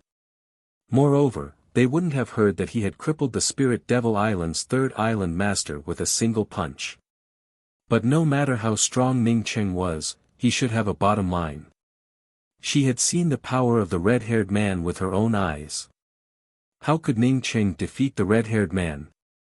Not only Ning Qing, but even Chuan Xinluo, the most powerful of the 4 Starry Sky Emperors, might not be as strong as that man. Ning Qing interrupted Shui Wuchang's shock, "Fairy Wuchang. Senior apprentice brother Ning, if you think highly of me, just call me Wuchang." Shui Wuchang finally recovered and looked at Ning Qing with a serious expression. "Okay, Wuchang. Leveled Heart Heavenly Emperor and the others went to the mysterious Yellow Starland, but I'm not optimistic about them. I'm planning to go to the mysterious Yellow Starland. You helped me before, and I know your father. I'll help you pay attention." Ning Qing, seeing that Chuan Xinluo and the others had already left, decided to go alone. The reason why he wasn't optimistic about Chuan Xinluo and the others was that the red-haired man was too powerful. If the mysterious Yellow Starland had a few more such powerful fellows, it would be a miracle if 2 of Chuan Xinluo's group of 4 managed to escape. However, he had to go there. Otherwise, he would feel sorry for the giant who saved his life. Senior apprentice Brother Ning, I'll go with you. I have some means to escape. If it's a last resort, I won't drag you down. Shui Wuchang said firmly. Ning Qing initially wanted Shui Wuchang to stay behind, but now that Shui Wuchang insisted on going with him, he didn't refuse. After all, he had to go back and invite Shen Mengyan, and Shen Mengyan's cultivation wasn't higher than Shui Wuchang's. Wuchang, it's all thanks to you that I could get back that half of the wood origin bead. This ring is my reward for you. In addition, I hope you won't tell anyone about the wood origin bead. Ning Qing took out a ring and handed it to Shui Wuchang. Shui Wuchang naturally understood Ning Cheng's meaning and quickly took the ring. Senior apprentice Brother Ning, rest assured. If it weren't for Senior apprentice Brother Ning, I'm afraid that person would have killed me. No matter what happens, I won't tell anyone about it. Shui Wuchang took the ring to put Ning Qing at ease. However, when her spiritual sense fell into the ring, she almost screamed out loud. The ring contained 10 million permanent essence pills and a bunch of cultivation medicinal pills. I can't accept so many things. Seeing so many things, Shui Wuchang couldn't help but feel envious. But she knew that she couldn't accept them. She had only provided a piece of information. If she really took so many things, Ning Qing would probably look at her in a different light. She was about to return the ring to Ning Qing when she saw Ning Qing smile and say, "Since I can give you so many things, it means that I have the ability to give it to you. Not to mention these things, even if you gave me several times more, as long as I can find the wood origin bead, I would willingly give it to you." Ning Qing didn't speak nonsense. If it weren't for Shui Wuchang's reminder, he might have missed the wood origin bead. Half a month later, Ning Qing returned to stately River Star and told Ji Luofei, Ning Rulan, Song Caihe, and the others about his trip to the mysterious Yellow Starland. After that, he left stately River Star with Shen Mengyan and Shui Wuchang. Ning Rulan and Ji Luofei both knew that their strength was too low. Plus, with Ning Qing bringing back so many cultivation resources, the only thing they needed to do was to go into secluded cultivation. The starry sky wheel moved quickly. In less than half a month, the mysterious Yellow Starland could be seen with one's spiritual consciousness. How did it turn out like this? Shui Wuchang stood on the deck of the starry sky wheel and looked at the huge starland in front of her. Not to mention Shui Wuchang, even Ning Qing couldn't believe it. He had been to the mysterious Yellow Starland once before. At that time, before entering the mysterious Yellow Starland, he had already felt the layers of greenery. It had only been a few years, but when he came to the mysterious Yellow Starland again, he didn't see layers of greenery, but a deathly gray aura. It reminded Ning Qing of the sacred Light Mountain range in the mysterious Yellow Starland. The first time he saw the sacred Light Mountain range, it also had a deathly gray aura. However, the sacred Light Mountain range was barren, and it didn't have this deathly gray aura. The starry sky wheel stopped outside the mysterious Yellow Starland, and Ning Qing stared at it for a long time before suddenly saying, "I understand." "What's wrong?" Shen Mengyan and Shui Wuchang asked at the same time. Shen Mengyan had never been to the mysterious Yellow Starland before, so she didn't feel too surprised. Ning Qing took in a deep breath and slowly said, "Someone wants to refine the mysterious Yellow Starland, and it's not an ordinary refinement."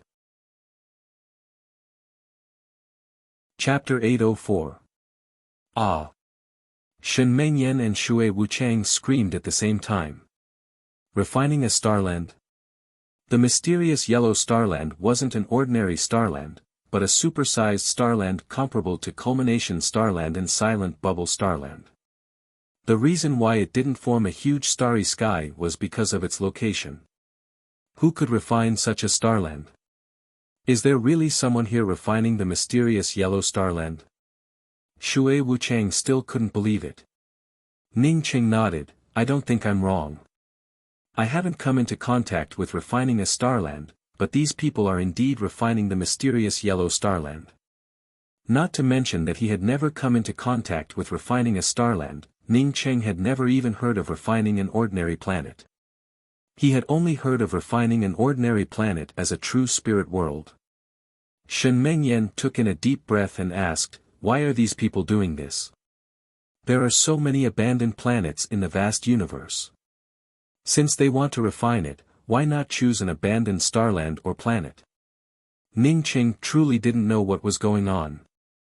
However, Shui Wuchang spoke up, "I know a little about it.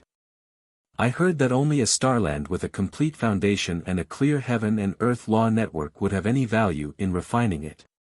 Those uninhabited broken planets don't even have a complete foundation, and their laws are completely destroyed. It would be useless to refine it." Ha! Ning Cheng's spiritual consciousness forcibly passed through the star-protecting grand array and exclaimed, "Heavenly Emperor Leveled Heart and the others should be trapped in a huge array formation. From the looks of it, it looks like they are struggling." Ning Cheng didn't see Chuan Xinlo and the others, but he felt bursts of starry sky essence chi fluctuations, which should be spatial fluctuations from a battle. Since it could trap Chuan Xinlo's group of 4, it definitely wasn't just an array formation. "Let's go down and have a look," Ning Cheng said to Shen Mengyan and Shui Wuchang, put away the starry sky wheel, and walked towards the mysterious yellow starland through the void. Ning Cheng's group of 3 stepped into the periphery of the mysterious yellow starland, but no one came to stop them. Shen Mengyan and Shui Wuchang both felt that something was wrong. Shen Mengyan spoke up with some worry, "Ning Cheng, Leveled Heart Heavenly Emperor is trapped. Why didn't anyone stop us from entering the mysterious yellow starland?" "Because he also wants to trap the 3 of us." Ning Cheng smiled and threw out some array flags. When the 3 of them landed on the public square on the periphery of the mysterious yellow starland, bursts of roars echoed throughout the starry sky.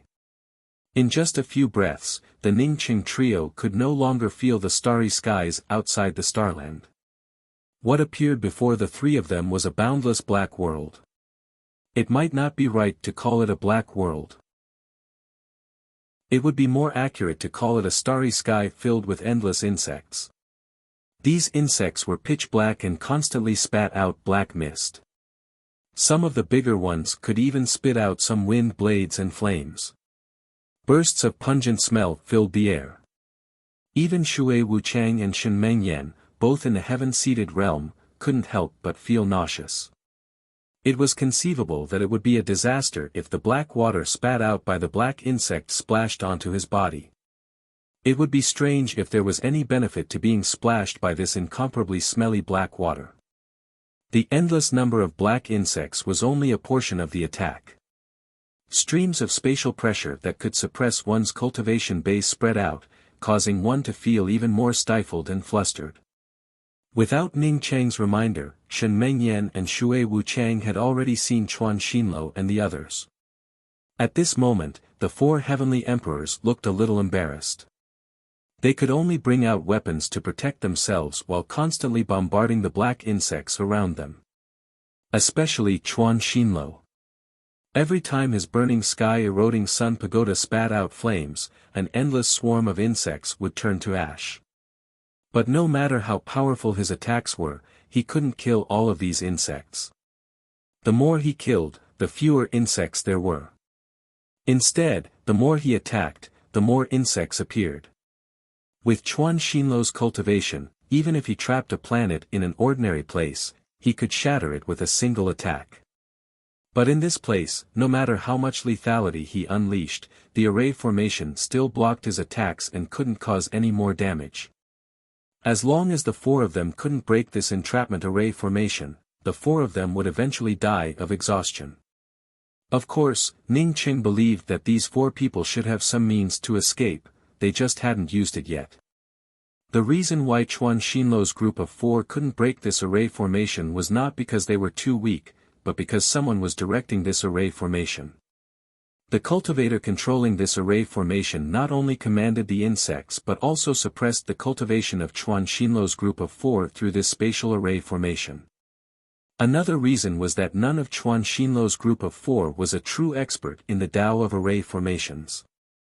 Not long after Ning Cheng's group of 3 entered the entrapment array formation, endless black insects swarmed towards them. Although Shui Wuchang and Shen Mengyan could block the attacks of these insects, they still turned pale. These insects were disgusting, not only because of the disgusting black liquid they spat out, but also because of the disgusting appearance of these insects. Not only did they have one eye, but they also had serrated feet. These insects also had potholes all over their bodies, and these potholes continuously flowed with black filth. The biggest of these insects was about half a foot, while the smallest ones weren't even the size of a rice grain. "I'll do it." Ning Cheng saw Shui Wuchang and Shen Mengyan about to bring out their weapons and spoke up with a smile. "You?" Shen Mengyan and Shui Wuchang both looked at Ning Cheng in doubt. With so many insects, everyone naturally had to work together. How could one person kill all of them? Ning Cheng didn't answer. Instead, he raised his hand and shot out several time wheels. If he used the time wheels to fight against Chuan Xinluo's burning sky eroding sun pagoda, the time wheels might not have an advantage. However, if he used the time wheels to fight against Chuan Xinluo's burning sky eroding sun pagoda, then even 10 Chuan Xinluos couldn't compare. Every time Chuan Xinluo's burning sky eroding sun pagoda blasted out a pale white flame, countless insects would die. At the same time, the area around him would become empty. It's just that this kind of empty space would quickly be filled up by excess insects. However, Ning Cheng's time wheels were different. The time wheels were a laws of time-related spirit technique. Once it swept out, everything within the range of Ning Cheng's power would turn into a flat plane, while the consumption would not be too great. As long as one went to the time wilderness and saw the endless flat land swept out by the time wheels, they would naturally understand the power of the time wheels. Shui Wuchang and Shen Mengyan stared blankly at the gray light wheels that Ning Cheng blasted out. Everything in front of the light wheels had turned into nothingness, without even a trace left behind. Wherever the light wheels went, it would become a flat land without any black obstructing their line of sight. Ning Cheng waved his hands and shot out one light wheel after another. In the next moment, the endless insects in front of him disappeared, leaving behind only the light wheels that kept moving forward. In just a few breaths, the endless black space cleared up. Not to mention insects, there wasn't even a single protruding stone. Chuan Xinluo and the others had already seen Ning Cheng's trio come in, but they couldn't pay any attention to Ning Cheng. When Ning Cheng's time wheels kept blasting out, turning the endless insects into nothingness, they looked at Ning Cheng in shock. But soon, the 4 reacted. Rushing out of the encirclement of black insects, they entered the place where Ning Cheng had swept through. The 4 of them had just left the encirclement of insects when a time wheel swept past the place where they had stayed. The 4 of them could only watch as a black line disappeared without a trace in front of the time wheel. Then, this empty space stretched out. It seemed that as long as there were insects, this light wheel would continue to move forward. What a powerful law of time-related spirit technique. In front of time, everything is illusory. Chuan Xinluo looked at Ning Cheng's time wheel and murmured. He knew that Ning Cheng had touched the edge of the laws of time. But to be honest, he didn't care much about it. After all, he wasn't afraid of Ning Cheng's sunset's twilight. Even when Ning Cheng used the time wheel in returning Capital City, he didn't care much about it. Although the time wheel was strong, his burning sky eroding sun pagoda could block it. Only now did he realize how powerful the law of time was. The only reason why he was able to block it was probably because his realm was much higher than Ning Cheng's. One day, once Ning Cheng's realm rose, and his comprehension of the laws of time reached a new level, what would he use to block the laws of time? Perhaps apart from the law of time, there was no other way to block the law of time. Sect Master Ning, you're so strong. Zhangkong Tianji put away his weapon and was the first to come to Ning Cheng's side before giving him a thumbs up and praising him. Xiao Jirue remained silent. Although he had not spoken much about Ning Cheng's trip to returning capital, he had already regarded Ning Cheng as a dead man in his heart. As long as he reached Dao confirming, the first person he would kill would be Ning Cheng. He didn't have Chuan Xinluo's patience.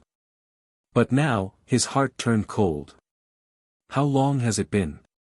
Ning Cheng had already grown so strong that he had to look up to him. Ning Cheng chased after the red-haired man and came here unscathed.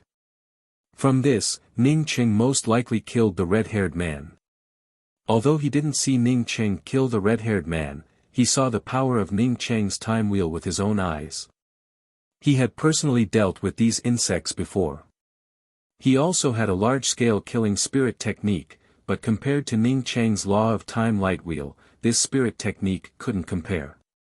After the Chuan Xinluo trio approached Ning Cheng no longer had any scruples. The time wheel turned into a shadow of time and shot out.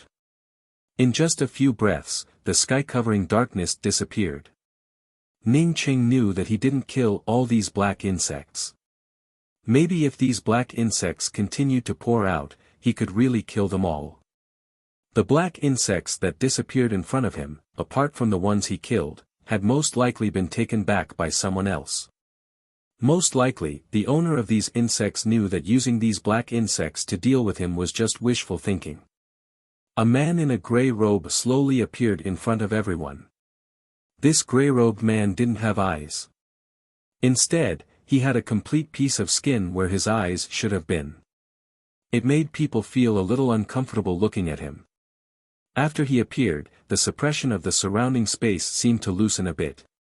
Ning Cheng was proficient in array formations, so he naturally knew that the space-locking grand array in front of him had something to do with this person.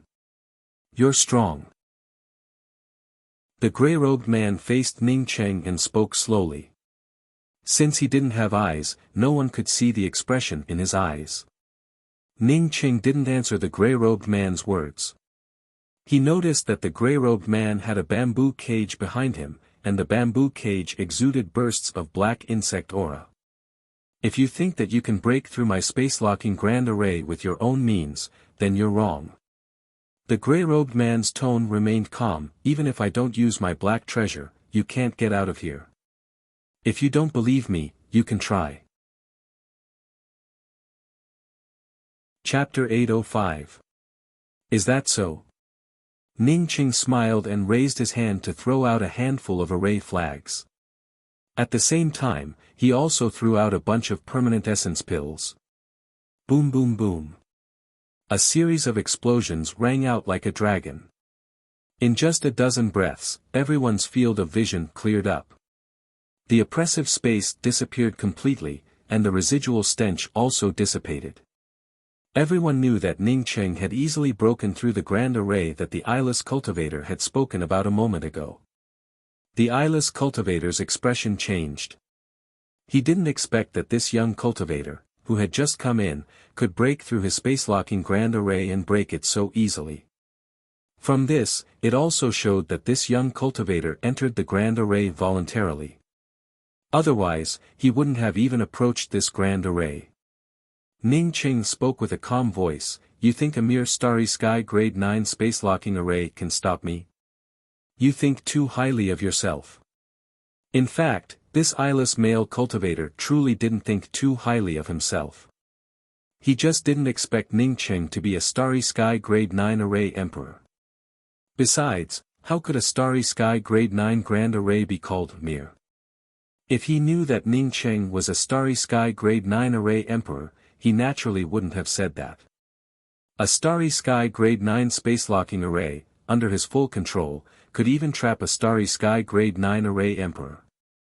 However, this array emperor in front of him had already started to arrange the array-breaking flags before entering the grand array. Because he wanted to use the array formation to suppress Chuan Xinluo's group of 4, he didn't have the energy to pay attention to Ning Cheng.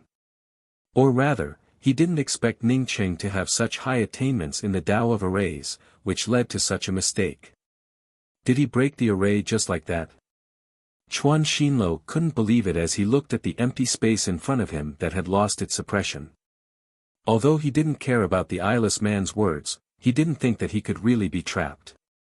However, Ning Qing breaking the array so easily still shocked him. At this moment, he suddenly realized that when he prepared to deal with Ning Qing, he didn't take Ning Qing's attainments in the Tao of arrays into account. Against a powerhouse like Ning Qing, even a little mistake could cost him his life. What's more, did he neglect such an important thing? Chuan Xinluo kept thinking about his own thoughts and forgot about coming to the mysterious yellow starland. The grey-robed eyeless cultivator stared at Ning Qing. He couldn't figure out how Ning Qing's Tao of arrays could be so powerful. Ha! I didn't expect that there would be a powerhouse who controls the laws of time in this part of the starry sky. It's my, Mandarin's, negligence. Ming Yuan, please invite them to my 9th Emperor Peak. A loud laughter sounded in everyone's ears, but no one could see where the person was. After hearing this voice, the eyeless grey-robed cultivator immediately became polite. Guests, please follow me. His tone was gentle, as if he wasn't the one who had trapped everyone and started fighting. Everyone immediately looked at Ning Qing, even Chuan Xinluo looked at Ning Qing. Ning Qing's strength was not worse than his, but the key point was that Ning Qing was proficient in array formations. The person who spoke wasn't even here, yet he knew everything that was happening here. It could be seen just how powerful this person's cultivation was. However, Ning Qing had come to the mysterious yellow starland for some reason, so he naturally wouldn't be scared off by a single voice. He looked at the eyeless grey-robed cultivator and said, "Lead the way." The eyeless cultivator cupped his hands towards Ning Qing, "My name is Ming Yuan." Ning Qing nodded but did not speak. He naturally knew that this eyeless cultivator had a high ambition and took the initiative to speak his name to get him to sign up. However, Ning Qing didn't intend to sign up at all, let alone get to know the other party. If he had the chance, he wouldn't mind killing this eyeless cultivator.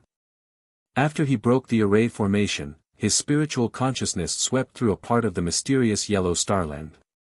The once bustling Moi city now had no signs of human habitation.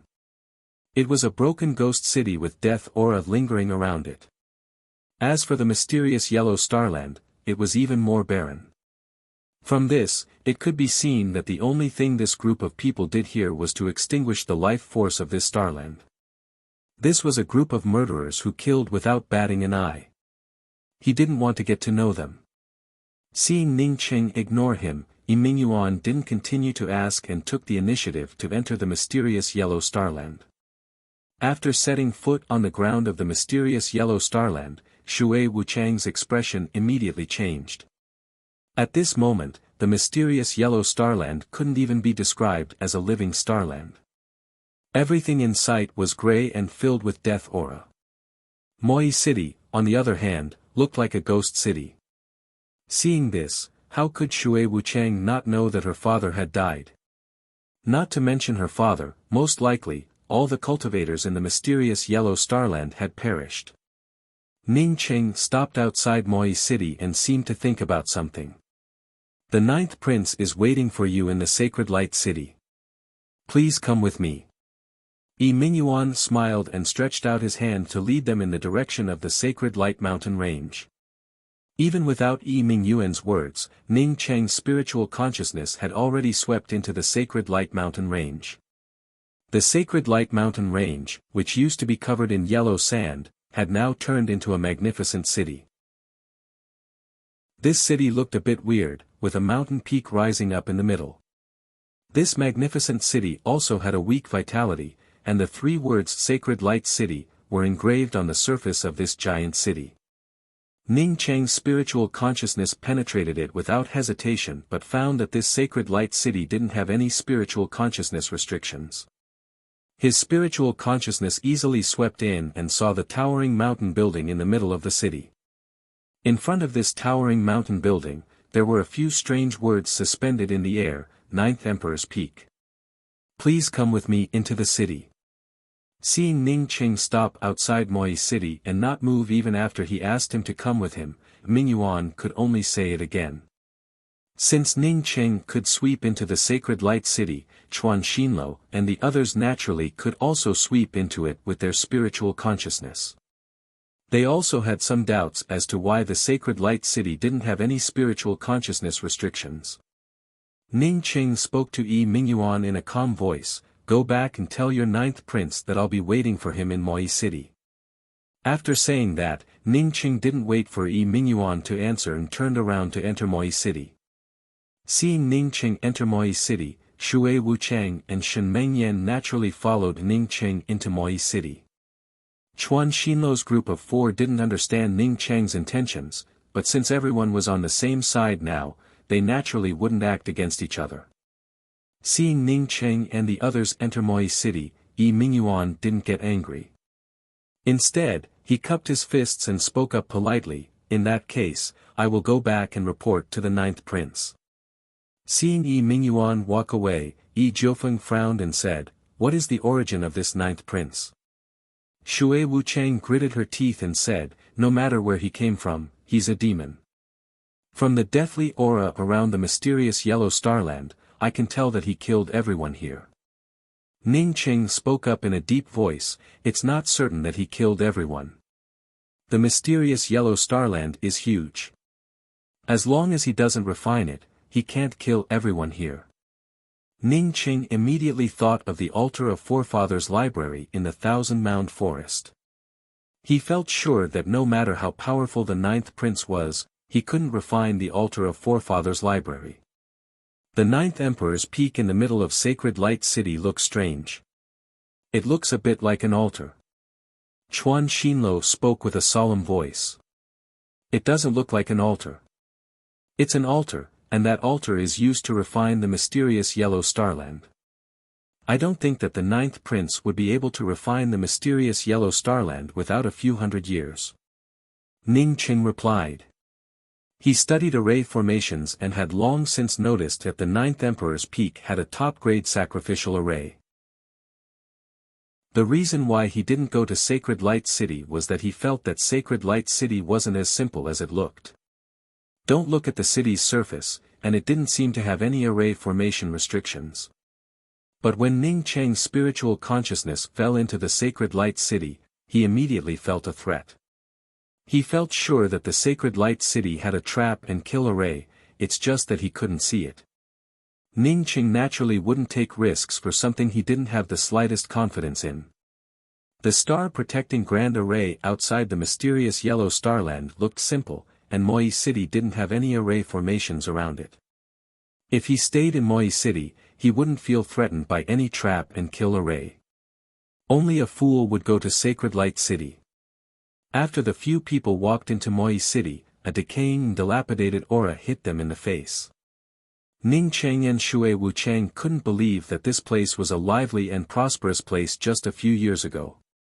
Everyone fell silent, and after a while, Chuan Xinlo spoke up, "Sect Master Ning, where should we meet the ninth prince?" "Let's go to Shui clan's place." After that, Ning Cheng looked at Shui Wuchang and said, "Wuchang, take Leveled Heart Heavenly Emperor and the others to your Shui clan's guest hall. I'll be there in a minute." Shui Wuchang naturally didn't ask what Ning Cheng wanted to do. Instead, she bowed to Chuan Xinlo and the others and said, "Several heavenly emperors, please come with me." Chuan Xinlo and the others had already guessed what Ning Cheng wanted to do, but they didn't ask about it. At least, Ning Cheng was now on their side. After Chuan Xinlo and the others left, Ning Cheng took out array flags and started to sprinkle them around Moi City. After he sprinkled these array flags, they quickly disappeared into the void or fell into the ruins. They didn't emit even the slightest celestial essence fluctuation. Half an hour later, when Ning Cheng arrived at Shui clan's guest hall, everyone had already sat down. Shui Wuchang had also tidied up the Shui clan's guest hall, and with a few people sitting down, it felt a bit more lively. When Ning Cheng came in, he saw that the seat of honor on the left was empty. Sitting next to the seat of honor was Shen Mengyan. Chuan Xinlo, Yi Jiufeng, Qiao Jierue, Zhangkong Tianji and Shui Wuchang followed suit. When Ning Cheng saw the seating arrangement, he immediately understood. The main person facing the ninth prince today wasn't Chuan Xinlo, but Ning Cheng. Chuan Xinlo understood it very well. Otherwise, with Chuan Xinlo's status, it would have been impossible for him to sit below Ning Cheng. As for Shen Mengyan sitting next to Ning Cheng also understood it very well. Presumably, Chuan Xinlo knew about his relationship with Shen Mengyan. Or in the eyes of Chuan Xinlo and the others, Shen Mengyan was equivalent to Ning Cheng's mother-in-law.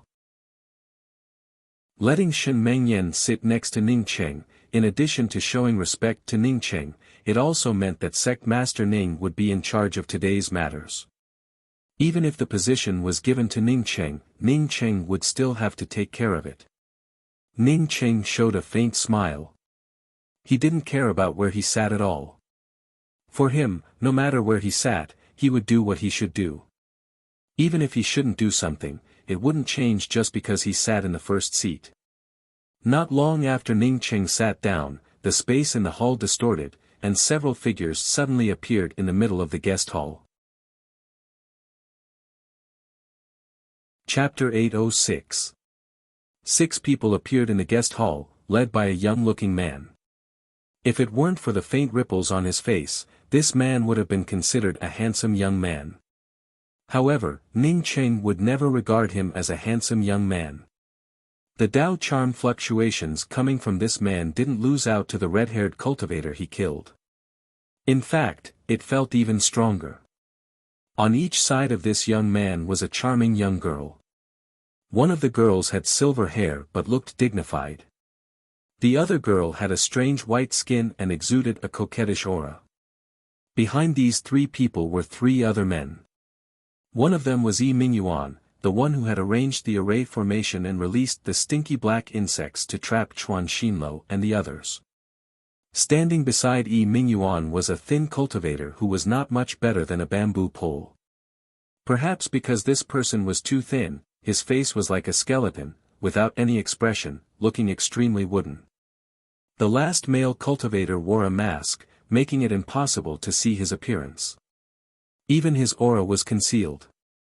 The man with the ripples on his face walked directly to the highest seat on the right, while the 2 women separated and stood behind this man. After the man with the ripples on his face sat down, Yi Mingyuan and the other 2 sat down in turn. Only after the few people sat down did the man with the ripples on his face turn to Ning Cheng. "You sure put on a lot of airs to make me come here in person. But since a talent like you came to my place, I, Man Juren, am not a stingy person. I have always been kind to people with ability." Ning Cheng didn't care about this Man Juren. Even if Yi Mingyuan's spiritual consciousness fell on him as soon as he came in, he didn't care about it. What puzzled him was the man with the mask on his face. This man had been staring at him since he came in. It was as if he was staring at a life and death enemy. He couldn't even control his murderous aura. Even if this fellow wore a mask, Ning Cheng felt sure that he had never seen this fellow before. He also didn't know why this fellow had such a big grudge against him. After hearing Man Juren's words, Ning Cheng didn't pay any more attention to the man with the mask on his face. Instead, he calmly spoke to Man Juren, "You should be the 9th prince that Yi Mingyuan mentioned, right? I think we have to figure something out before we start. This place doesn't belong to you, 9th prince, but mysterious Yellow Starland's Moi City's Shui clan. Moreover, the Shui clan's people are sitting here right now. Remember, don't casually say that other people's things belong to you. Otherwise, I will despise you." After hearing Ning Cheng's words, Man Juren froze for a moment before laughing. "That's in the past. Now, the mysterious Yellow Starland belongs to me, Man Juren." His words carried an unquestionable tone, and a powerful Dao charm spread out from his body. Apparently, he wanted Juren to kill him. Originally, Chuan Xinlo wanted to kill all the outsiders from the mysterious Yellow Starland, but now he naturally changed his mind. Chuan Xinlo wanted to kill all the outsiders in S place. At this, he, including Jiu, he, Man Jiu, Man, and Jiu, if, they, he, heat, he's brother, he's S right, heat, eyes, teat, he's, the others, eyes, teats. The few of us came here today to reach an agreement with the ninth prince. Before Chuan Xinlo could finish, Manjurin interrupted him with a cold snort, "You're not qualified to reach an agreement with me." Chuan Xinlo's face turned livid with anger, but he still didn't dare to do anything. Manjurin didn't care about it. Instead, he turned to Ning Cheng and said, "I came here today for you. If not for you, I wouldn't have bothered with these people. You don't have high cultivation, but you can touch the laws of time and even have a way to kill Hongluan. I'm very interested in you. Tell me, what's your name?" Ning Cheng's heart sank. He guessed who Hongluan was. It was the red-haired man with a flat nose, whom he killed. Seeing Ning Cheng frowning and not speaking, Manjurin spoke up in a cold voice, "I like you, and I just want you to join me, Manjurin. I won't treat you badly. I can write off the matter of you killing Hongluan. Otherwise, I, Manjurin, will avenge Hongluan. As for that charming Dao companion of yours, you should have thought of the consequences." The masked male cultivator heard Manjurin say that Shen Mengyan was Ning Cheng's Dao companion, and clenched his fists even tighter. Ning Cheng spoke up with disdain, "Manjurin, I think you've become a prince. You're just an idiot." When Manjurin heard Ning Cheng's words, the lines on his face turned horrifying. Today, he took the initiative to come to Ning Cheng's place to invite Ning Cheng to join him. It was the lowest position he had ever taken. If not for Ning Cheng's attainments in the Tao of Arrays and the laws of time spirit technique, how could he have come to this place? Now, he was courteous to the wise, yet he was called an idiot by an ant. If he didn't kill this ant today, where would he, Manjurin, put his face?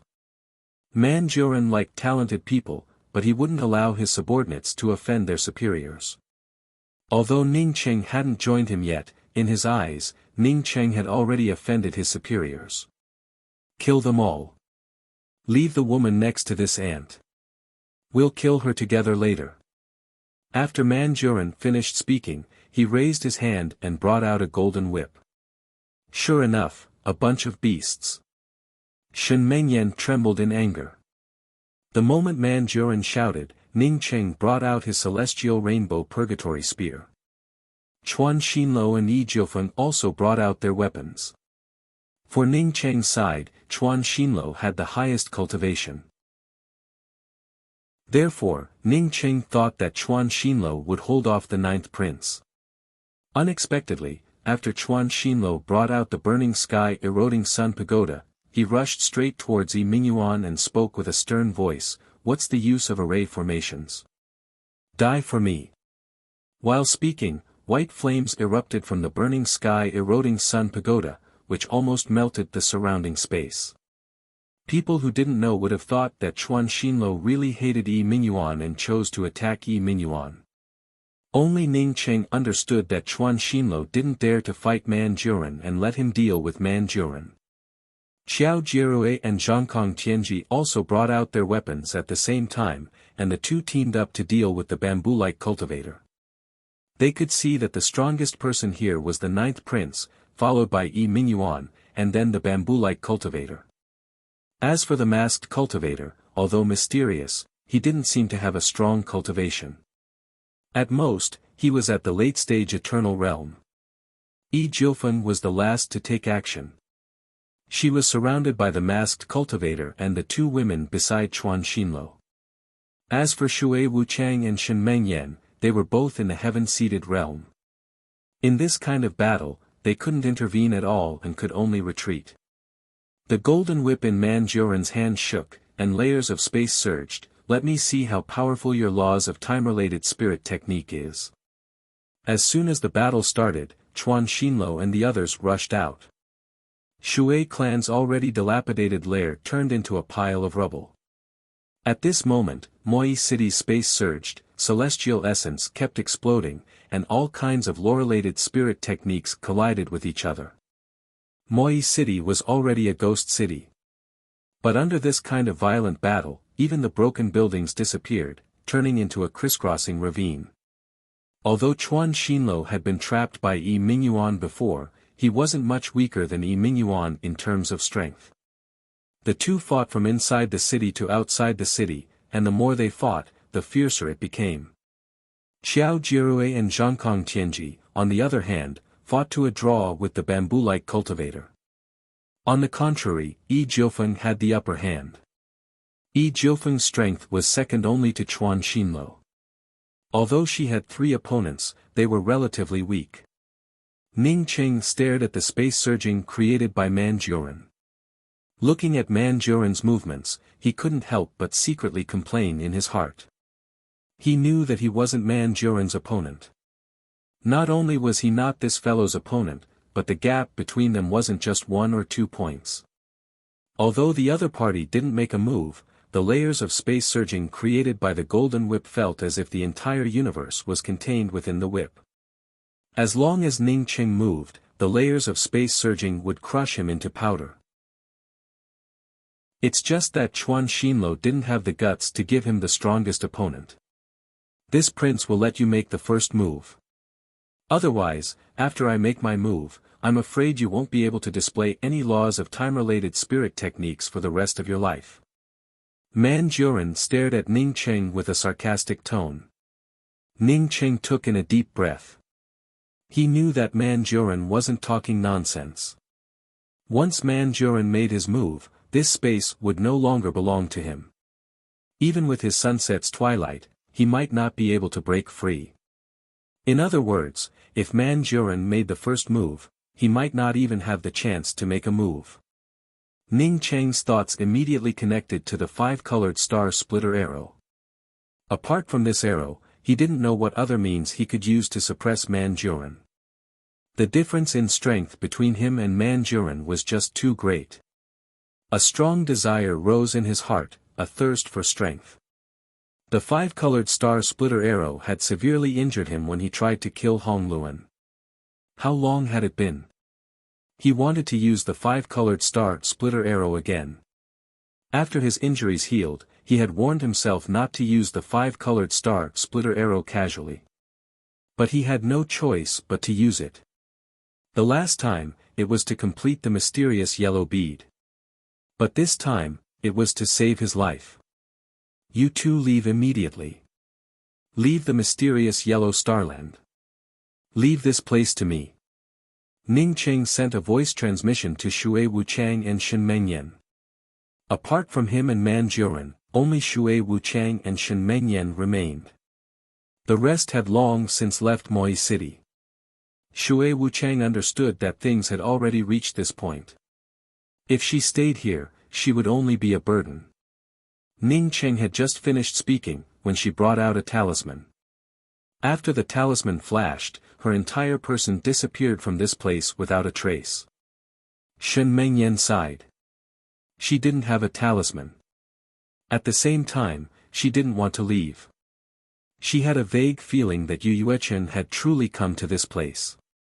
Seeing Shui Wuchang use the talisman to leave, Manjuran snorted, "Since you don't want to fight, then die." The golden whip rolled up, and for a moment, the entire sky above Moi City turned into a tumbling space.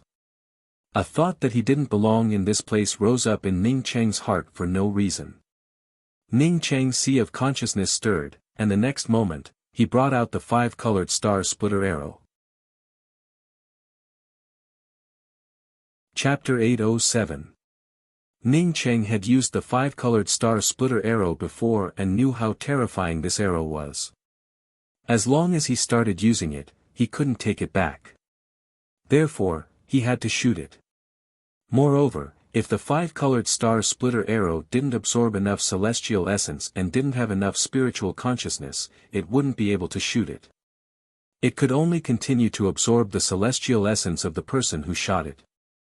If one didn't have enough strength, even before the 5-colored star splitter arrow's backlash, the violent absorption would turn the person who shot it into jerky. Manjuran looked at Ning Cheng with a sneer, but he didn't make the first move. It wasn't that he wanted to keep his promise, but that he still hoped that Ning Cheng could become his subordinate. Once Ning Cheng made his move, he would find that the laws of time-related spirit techniques were nothing in his eyes. At that time, he might have no choice but to rely on him. He was a person who did great things, and he lacked subordinates who could touch the laws of time. Ning Cheng took out a few array flags and a jade strip and put them in Shen Mengyan's hand before sending her a voice transmission. Once I fall, you rush out immediately. Once you reach the main street of Moi City, throw out these array flags and head to the place recorded in the jade strip. He feared that he would lose too much this time and wouldn't even be able to take out the array flags. Fortunately, Shen Mengyan was here. If Shen Mengyan weren't here, he would have called out Chasing Bull. Ning Cheng had just finished doing this when the five-colored star splitter arrow he shot out turned into a five-colored crescent rainbow suspended in the air. A black arrow exuding a terrifying killing intent landed on the five-colored crescent moon. Manjurin's expression changed. The violent and terrifying killing intent swept over the sky. At this moment, the entire space no longer fell under Manjurin's control. Instead, the black arrow swept over everything. After the black arrow swept through the violent killing intent, it started to fade, and the colorful array also started to fade. Manjurin's eyes filled with horror. For the first time, he felt fear. He couldn't do anything. Under the powerful arrow intent, he could only watch helplessly. Stop. After you shoot this arrow, I'll definitely be fine. But everything related to you will turn to dust. Manjurin shouted frantically. He hoped that Ning Cheng would believe his words. Although Ning Cheng couldn't kill him after shooting this arrow, he didn't want to lose even a few mysterious yellow starlands in exchange for his losses. Ning Cheng couldn't stop. The first time he brought out the five-colored star splitter arrow, the slow absorption of celestial essence and the slow release of the arrow. This time, Ning Cheng's celestial essence and spiritual consciousness crazily poured into it. He feared that the five-colored star splitter arrow's killing intent couldn't completely lock onto Manjurin. Therefore, he wanted to shoot the five-colored star splitter arrow in the shortest time possible. His blood essence burned frantically once more, and his lifespan piled up and burned as well. There was only one goal in his mind, and that was to quickly shoot the arrow. He couldn't let Manjurin break free from the star splitter arrow's killing intent, nor could he let Yi Mingyuan and the others come in to help. The gray color of the five-colored star splitter arrow filled this space. Manjurin didn't continue to ask Ning Cheng to stop. He could see that even Ning Cheng couldn't stop. His eyes flashed with a trace of hatred. If he did not kill Ning Cheng, he would not rest. If he knew that Ning Cheng didn't use a laws of time-related spirit technique, if he knew that Ning Cheng had brought out a five-colored star splitter arrow, he regretted letting Ning Cheng shoot the arrow. He regretted wanting to see what Ning Cheng's laws of time-related spirit technique looked like. There were many what-ifs in the universe, but he didn't have such a powerful spirit technique to display. At this moment, an image of a powerful spirit technique appeared in his mind. Unfortunately, it was only something he could look up to. It was also a laws of time-related spirit technique, not the low-level laws of time-related spirit technique that this ant in front of him used to cast the time wheel. Instead, it was a powerful laws of time-related spirit technique. Although Shen Mengyan stood behind Ning Cheng and couldn't feel the endless killing intent eroding her, the terrifying killing intent still made her face pale and her body tremble. She didn't know what to do. She had never seen such a terrifying killing intent before. She felt sure that if she stood in front of Ning Cheng and faced this arrow, she wouldn't even need to shoot it. In that case, there was no need for the arrow to be fired. She would have collapsed by herself first. Seeing Manjurin's eyes filled with horror, Shen Mengyan's heart calmed down a bit.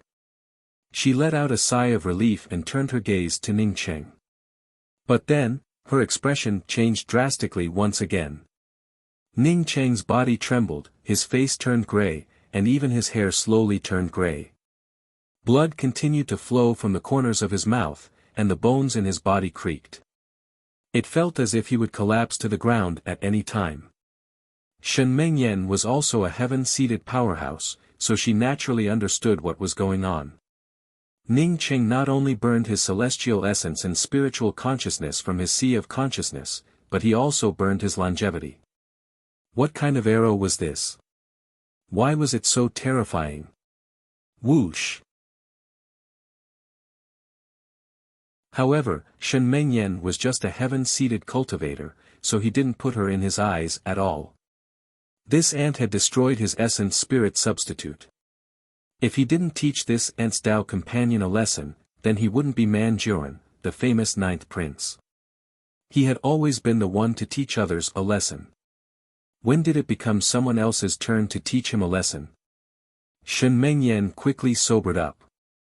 This ninth prince didn't have the absolute strength to stop her.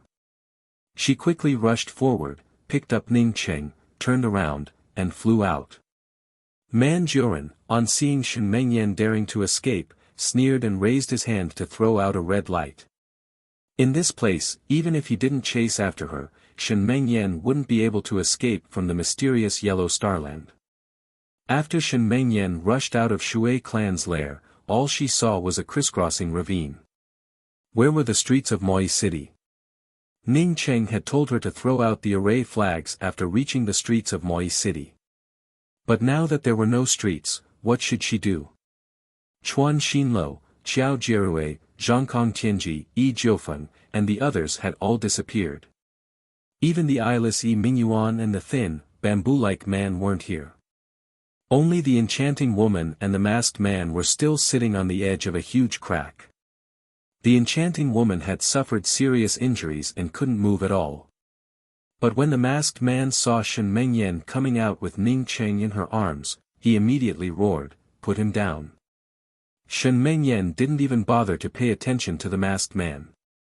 She raised her hand and shot out several red lights.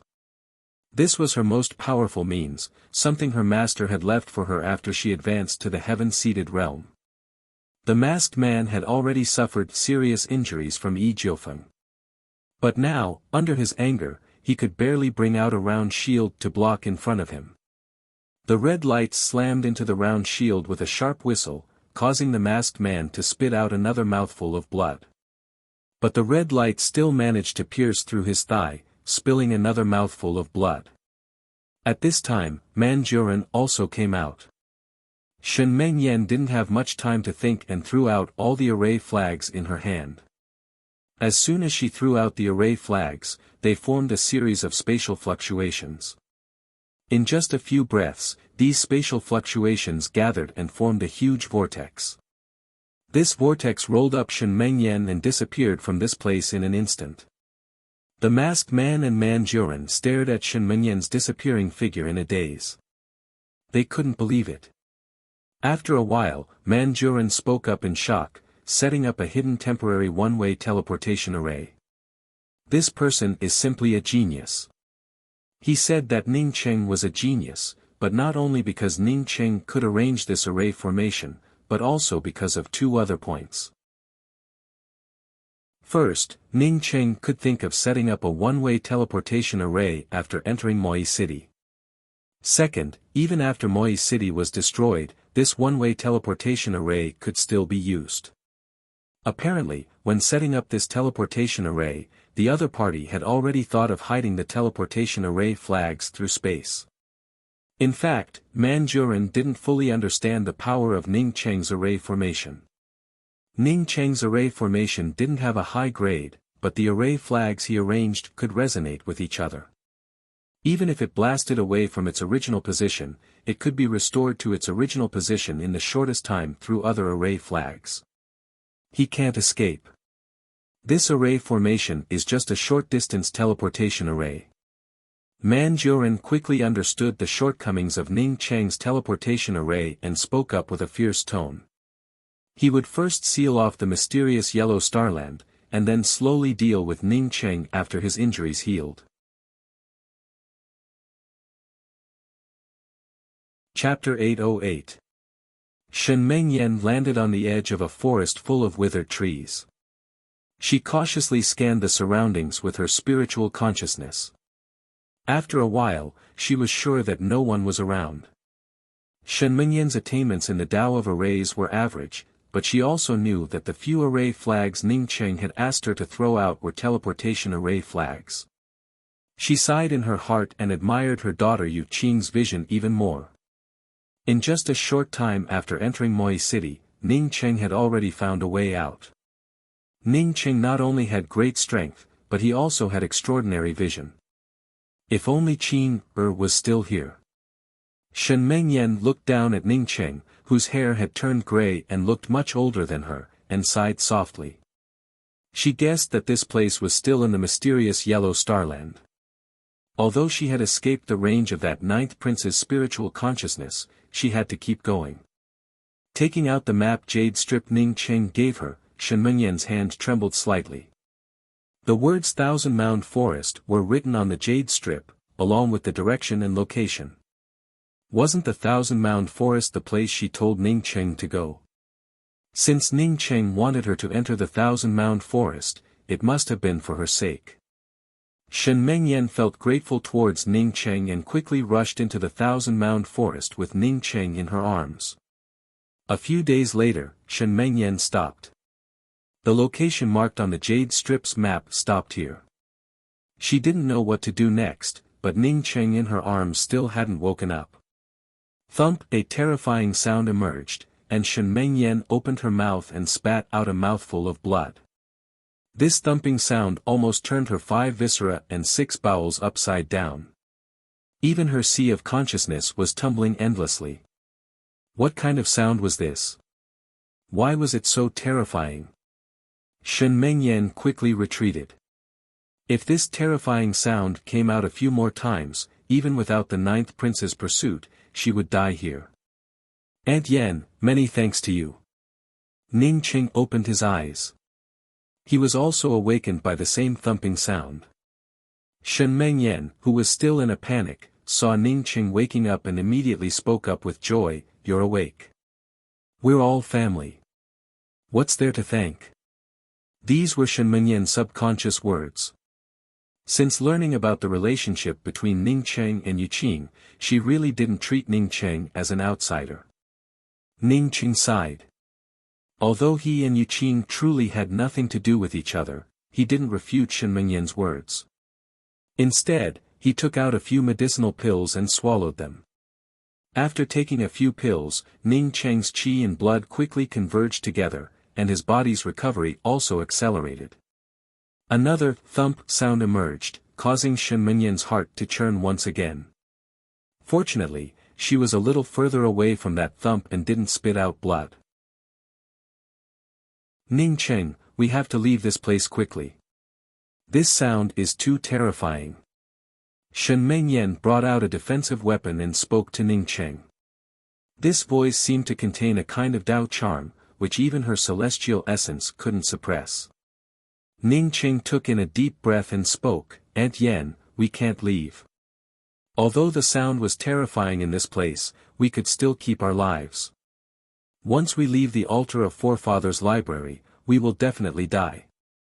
With Manjurin's character, it would be strange if he would let us go after I crippled his substitute." Ning Cheng still retained some consciousness when he fell.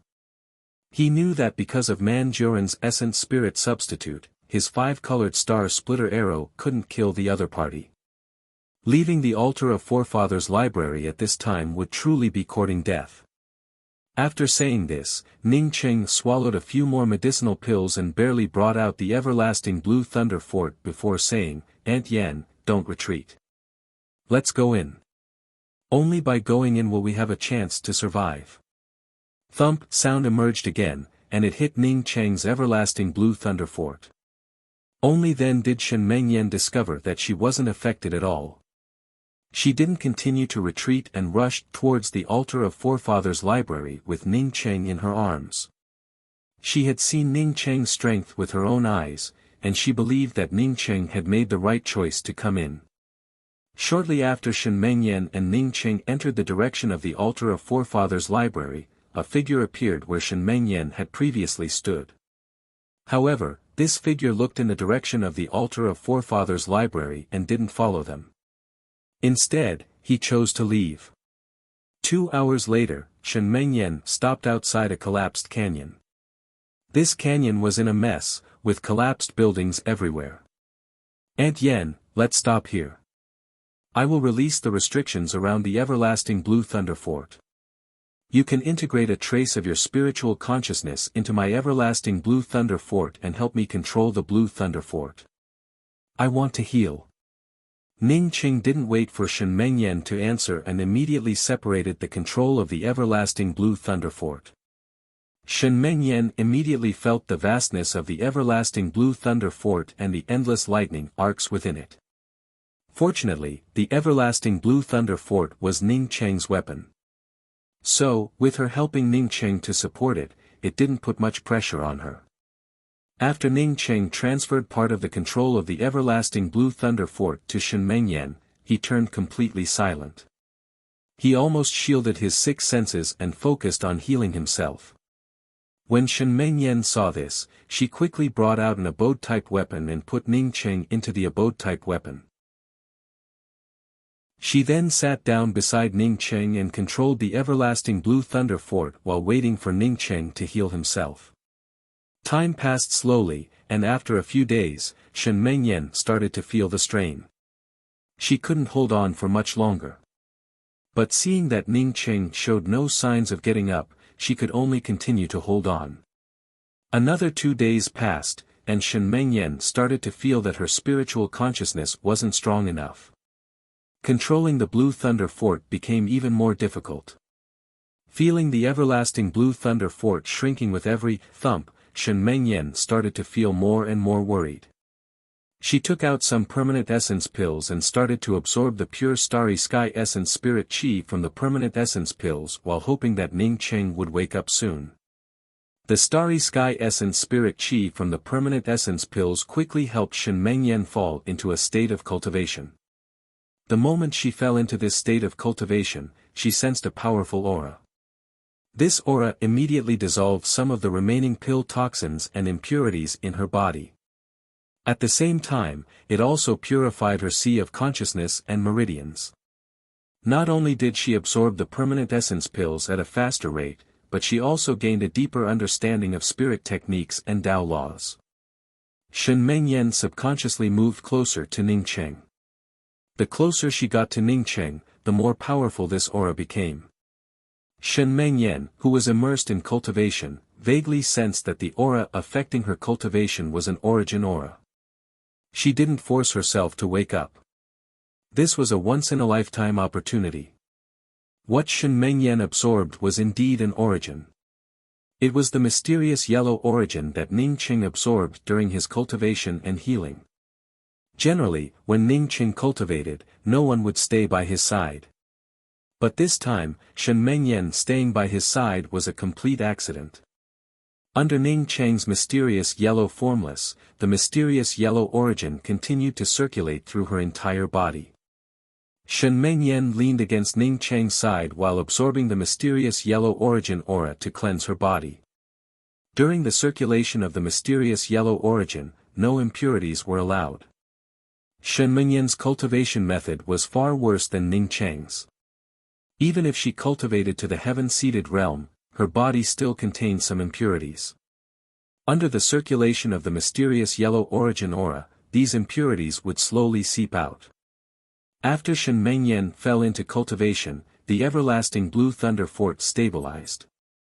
While cultivating, Shen Mengyan could not only use the everlasting Blue Thunder Fort to protect her and Ning Cheng, but also continue to cultivate.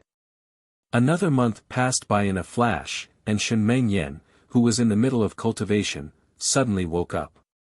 She felt blocked by a cultivation barrier. She didn't continue cultivating but looked at her body in shock. Her entire body was covered with a layer of filth and exuded a strange smell.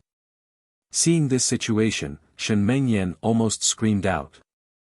After she reached the heaven-seated realm, one could say that the impurities in her body had decreased to almost nothing. But she never expected that so many impurities would seep out today. Even when she was next to Ning Cheng, she still felt ashamed. However, when her spiritual consciousness fell onto Ning Cheng's body, she finally felt relieved. Ning Cheng was still unconscious, apparently in the deepest level of seclusion to heal himself.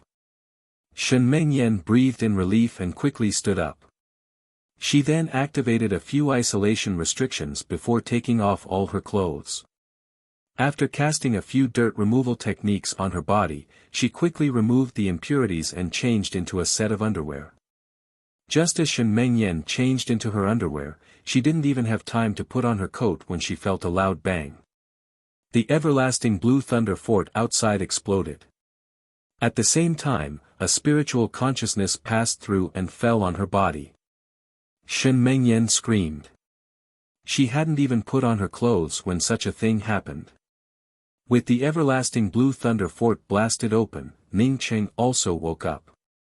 Although Shen Mengyan controlled the everlasting blue thunder fort, it was connected to his mind.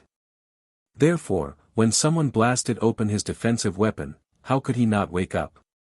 Boom!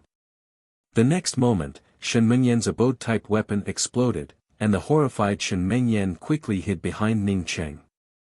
This instinctive avoidance made her forget that others had spiritual consciousness. A fiery gaze fell on her and Ning Cheng. The masked man was staring at Shen Mengyan, who only wore underwear. "You two adulterers, I've disturbed your pleasure." The masked man gave a cold snort, and murderous aura erupted from his body. His domain even stirred up the surrounding space. "Beast, what does our healing have to do with you? A beast like you killed so many people, you deserve to die." Shen Mengyan recovered and cursed with hatred.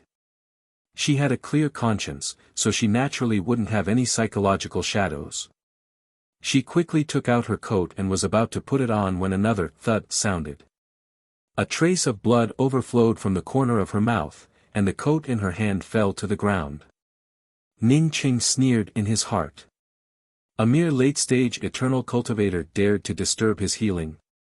Even if he hadn't fully recovered from his injuries, a late-stage eternal cultivator wouldn't dare to disturb him. Ning Cheng was just about to bring out the celestial rainbow purgatory spear when his expression changed slightly. The next moment, he put away the celestial rainbow purgatory spear, grabbed Shen Mengyan, and quickly rushed into the dilapidated canyon entrance. The masked man bit his lips until a trace of blood came out. He looked in the direction Ning Cheng disappeared but didn't continue to chase. After a few breaths, two more figures landed beside him. One of them was the eyeless Yi Mingyuan, and the other was a man in green robes. Yi Mingyuan looked in the direction Ning Cheng disappeared and spoke with a slightly hoarse voice, "This person is quite powerful. He could even escape from the Ninth Prince." The green-robed man just stared in the direction Ning Cheng disappeared and didn't speak. He didn't know what method Ning Cheng used to seriously injure the Ninth Prince. But since Ning Cheng could kill Hong Luan, it was normal for him to injure the Ninth Prince. Chapter 809. Thump thump, the everlasting blue thunder fort blocked all the sounds. Even if Ning Cheng hadn't fully recovered from his injuries, his current cultivation wasn't something the heaven-seated realm could compare to. Ning Cheng walked in several directions but didn't encounter any spatial devouring formation. He knew that to enter the Blood Lake, he had to find the location of the spatial devouring formation. After another incense stick worth of time, a burst of spatial collapse appeared behind Ning Cheng. Shen Mengyan's face turned pale. She had never seen such a powerful spatial collapse. "It's here." Ning Cheng sped up and rushed forward. He now understood that this place should be a huge spatial collapse formation. Entering this place, one had to face certain dangers. If one was unlucky, one might even end up swallowed by this spatial collapse formation. Ning Cheng kept going down. When the space behind him collapsed and disappeared, Ning Cheng finally stopped. Only when everything around him disappeared did Ning Cheng stop. "What is this place?" Shen Mengyan asked in shock after Ning Cheng put her down. Everything in front of her was dark red, and there seemed to be a fishy smell everywhere. But she soon found that she didn't seem to have put on a coat and quickly took out a dress and put it on. Seeing that Ning Cheng's attention wasn't on her, Shen Mengyan breathed in a sigh of relief. She took a few steps forward and asked, Ning Cheng, do you know where this place is? Did you come here on purpose? Ning Cheng's spiritual consciousness carefully observed the surroundings. He understood that this place was man-made. As long as one came to this place, it meant that there would be danger everywhere. Ning Cheng nodded, yes, I know where this place is. Back then, I owed a favor to a person who saved my life when he was trapped here. When he saved me, I promised that I would come and save him. Now that the 9th prince has taken over the mysterious Yellow Starland, I worry that one day the 9th prince will refine this place completely. At that time, I won't even have a chance to repay his kindness. Shen Mengyan felt surprised. Ning Cheng had come to this place. Ning Cheng quickly walked forward and soon stopped again. Shen Mengyan opened her mouth wide and looked at the scene in front of her in shock. She saw a blood lake with a huge heart in it. Not to mention that she had never seen such a big heart before, Shen Mengyan didn't even think that such a big heart existed. His heart was beating non-stop, and every time it beat, it would make a loud dong sound. Shen Mengyan finally understood where that soul-piercing thump sound came from. She never thought that a heart could contain such a powerful force. If not for Ning Cheng having this blue thunder fort, she would not have been able to stand up straight. This blood lake, this heart. Shen Mengyan muttered to herself. She could see that this heart came from a human body. What kind of giant would have such a huge heart? Aunt Yen, you stay here. The everlasting Blue Thunder City will protect you. I'll go save them. Ning Cheng stared at the blood lake while speaking to Shen Mengyan. Save who? There's no one here. Shen Mengyan spoke up in doubt. Ning Cheng looked at the blood lake in front of him and spoke in a dignified manner, this blood lake is very terrifying, there are endless insects inside. Our breaths will be transmitted into the blood lake. After a while, the worms in the blood lake will definitely come out. While talking to Shen Mengyan, Ning Cheng's eyes kept staring at the blood lake. The heart in the blood lake wasn't that big. However, this heart contained countless dark red insects. These insects could explode the heart and swarm out. He even doubted that the heart would still beat even if he killed all the bugs. Shen Mengyan subconsciously shuddered when she heard Ning Cheng's words. When Ning Cheng spoke about the endless insects, she immediately recalled the scene of those terrifying black insects surrounding her when she first entered the mysterious Yellow Starland. The blood lake seemed to have been startled by the conversation between him and Shen Mengyan. Blood bubbles started bubbling up, followed by a dense cha-cha-cha-cha sound. Shen Mengyan looked at the endless red insects crawling out of the blood lake, and her scalp felt like it was going to explode.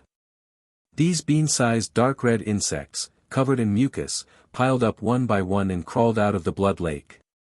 As if they had smelled her and Ning Cheng's auras, they all swarmed towards them.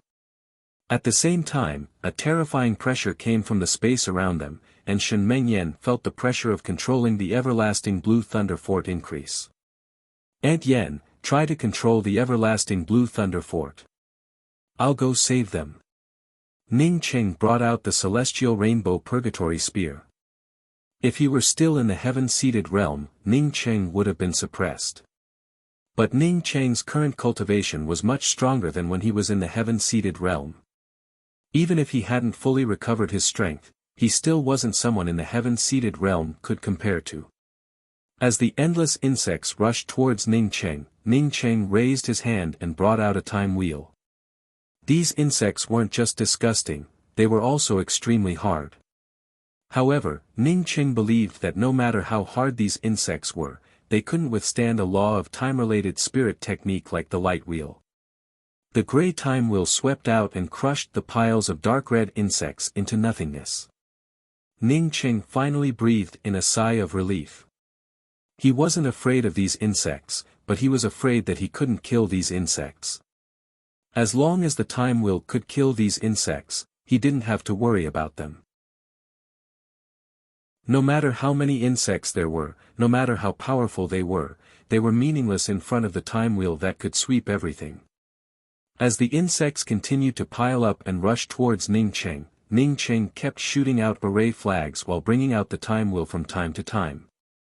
He knew that these insects, driven by the altar of Forefathers' library, would form a huge blood-sucking grand array. This blood-sucking grand array could even suck out all the essence blood in his body. Ning Cheng worried that he couldn't resist it, so he arranged the array formation first. As long as he killed these insects, once the black altar of Forefathers' library came out, he would have one less threat. Ning Cheng's time wheel swept away the waves of dark red insects, but they still continued to rush towards Ning Cheng's time wheel. Ning Cheng could clearly see the water level in the blood lake drop a little, and he understood that it should be caused by his time wheel killing many insects. Perhaps because of Ning Cheng's terrifying strength, the insects in the blood lake burst out with bursts of woo-woo-woo screeches. At the same time, the huge heart exploded again, and a mountain of insects swarmed out. Ning Cheng couldn't wait for more and more insects to appear. Therefore, he kept shooting out the time wheel. These insects couldn't even last half a breath in front of the time wheel. At this moment, a loud rumbling sound emerged, and Ning Cheng took in a deep breath. He knew that the altar of Forefathers' library was about to come out.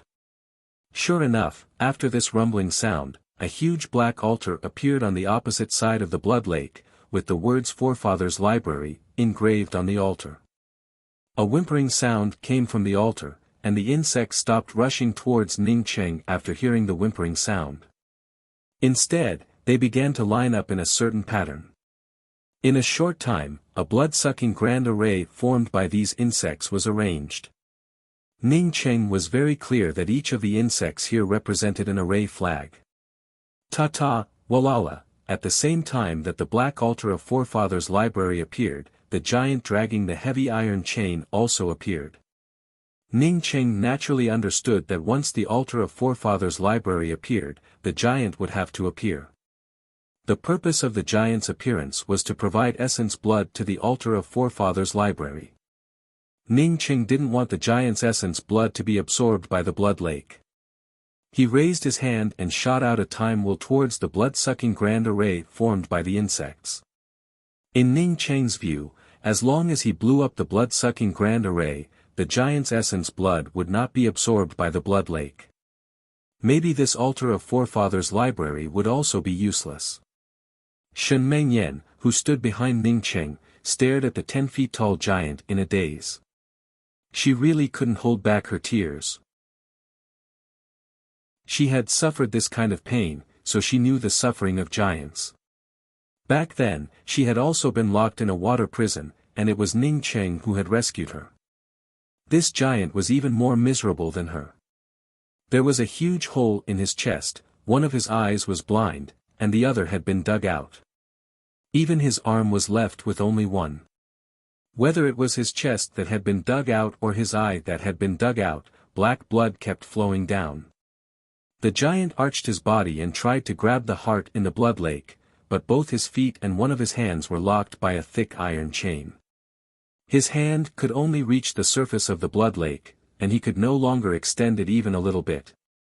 I sacrifice my blood, give me back my heart.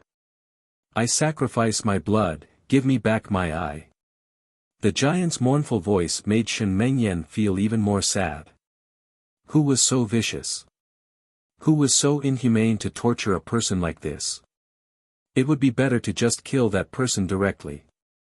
Ning Cheng's time wheel slammed into the blood-sucking grand array formed by the insects and splashed out a dark red Dao charm light. However, the time wheel unexpectedly blocked it and could no longer kill the insects. Ning Cheng felt shocked. If he couldn't kill these insects, how could he break the array? As the dark red insect's blood-sucking grand array completed, the whimpering sound of the altar of Forefathers' library grew even more shrill. The giant became more and more restless. He shouted as he tried to grab his heart. As the whimpering sound of the altar grew more and more intense, the giant's blood finally turned into a blood bridge and fell into the lake. But this time, because of Ning Cheng's interference, the blood bridge wasn't as fierce as the last time. Ning Cheng endured the powerful blood-sucking force and shot out a dozen time wheels. He didn't believe that he couldn't destroy this blood-sucking grand array. The giant, who wanted to grab his heart, finally felt Ning Cheng next to him. He stopped his actions and turned his head to Ning Cheng. "Are you the person I saved last time? Why are you here again?"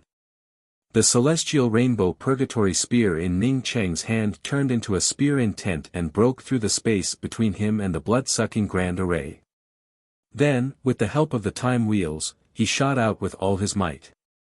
"However," he replied, "because I promised you that as long as I'm alive, I will come back to help you." The giant stood there in a daze. He had helped countless people in his life and was deceived by countless people.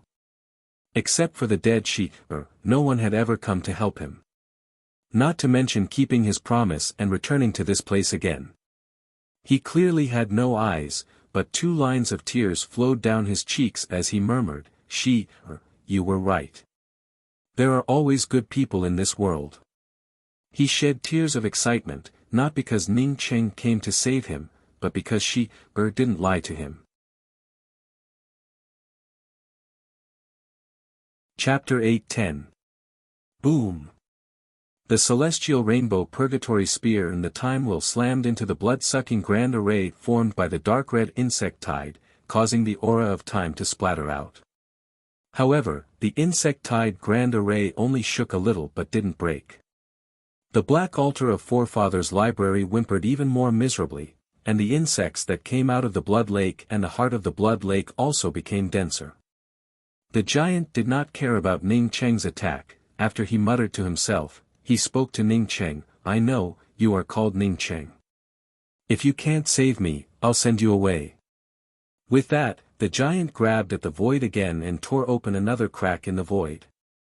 After tearing open space, the giant no longer paid any attention to Ning Cheng and continued to rush towards the blood lake. Ning Cheng could clearly see that the spatial crack opened by the giant this time was much smaller compared to the last time. Ning Cheng didn't leave, nor did he care about the spatial crack opened by the giant. The celestial rainbow purgatory spear came to a standstill over the blood-sucking array formed by the dark red insects, and the frequency of Ning Cheng's movements grew more and more urgent. The time wheel blasted into the blood-sucking insect array one after another, and the blood bridge connecting the giant to the blood lake also came to a halt at this moment. Ning Cheng cast Sunset's Twilight and the time wheel spirit technique at the same time. He let the blood-sucking insect array come to a standstill in the blink of an eye. At the same time, he kept blasting out time wheels. This time, he didn't conjure a sunset. All he wanted was for time to stop. Even if it was only for a breath of time, it would be enough. No matter how powerful the blood-sucking bug array was, it was just something that could be controlled. Once the laws of time came to a stop, he would be able to blast open this tenacious blood-sucking array. Bang bang. One after another, the time wheels slammed into the blood-sucking insect array, causing the blood-sucking insect array, which had remained still for less than a breath, to loosen up for the first time. The moment the blood-sucking insect array loosened, the celestial rainbow purgatory spear, which had been suspended above the blood-sucking insect array for a long time, slammed down. The whimpers coming from the altar of Forefathers' library turned sharp, but even so, it couldn't stop Ning Cheng's celestial rainbow purgatory spear. The celestial rainbow purgatory spear turned into a spear intent that traversed space and shot down without leaving a trace. With that kind of power, even if a planet stood in front of the celestial rainbow purgatory spear, it would most likely turn into nothingness. Catcha! The blood-sucking insect array, which was clearly composed of insects, gave out a cracking sound under Ning Cheng's celestial rainbow purgatory spear. The blood-sucking insect array loosened up completely at this moment. Almost at the same time as the blood-sucking insect array loosened, several time wheels blasted out. The time wheel rolled over the countless insects, and the previously tough insects disappeared without a trace. Without the obstruction of the array formation, these dark red insects couldn't resist Ning Cheng's time wheels for even a moment. Since Ning Cheng had already blown up the insect array, even if the scattered insects rushed up, it would only lead to their deaths. The moment the blood-sucking insect array was blown apart by Ning Cheng, the blood bridge that flowed from the giant to the blood lake abruptly broke apart. The giant could not believe it as it once again turned its head towards Ning Cheng. Not only did Ning Cheng not leave, but he also stopped his blood from flowing into the blood river. Without the blood-sucking insect array, the altar of forefathers' library's control over the giant immediately weakened. At least the giant would not continue to crazily grab his heart.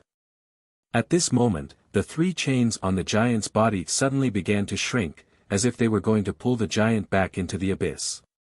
Ning Cheng's expression changed. If the giant got pulled back again, he wouldn't be able to save this giant at all. He didn't know where this giant came from, and this giant wasn't even locked in this interface. He must not let the giant get pulled away. Ning Cheng raised his hand and shot out a few time wheels towards the altar of forefathers' library. When the time wheels hit the altar of forefathers' library, it only produced a gray light before the aura of time disappeared without a trace.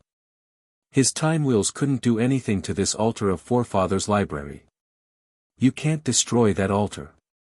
The giant tried to forcibly stop his body from being pulled back by the 3 iron chains.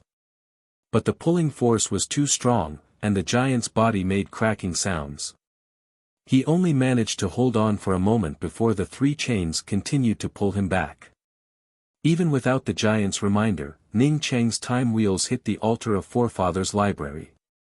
He understood that he couldn't destroy the altar of forefathers' library with his current strength.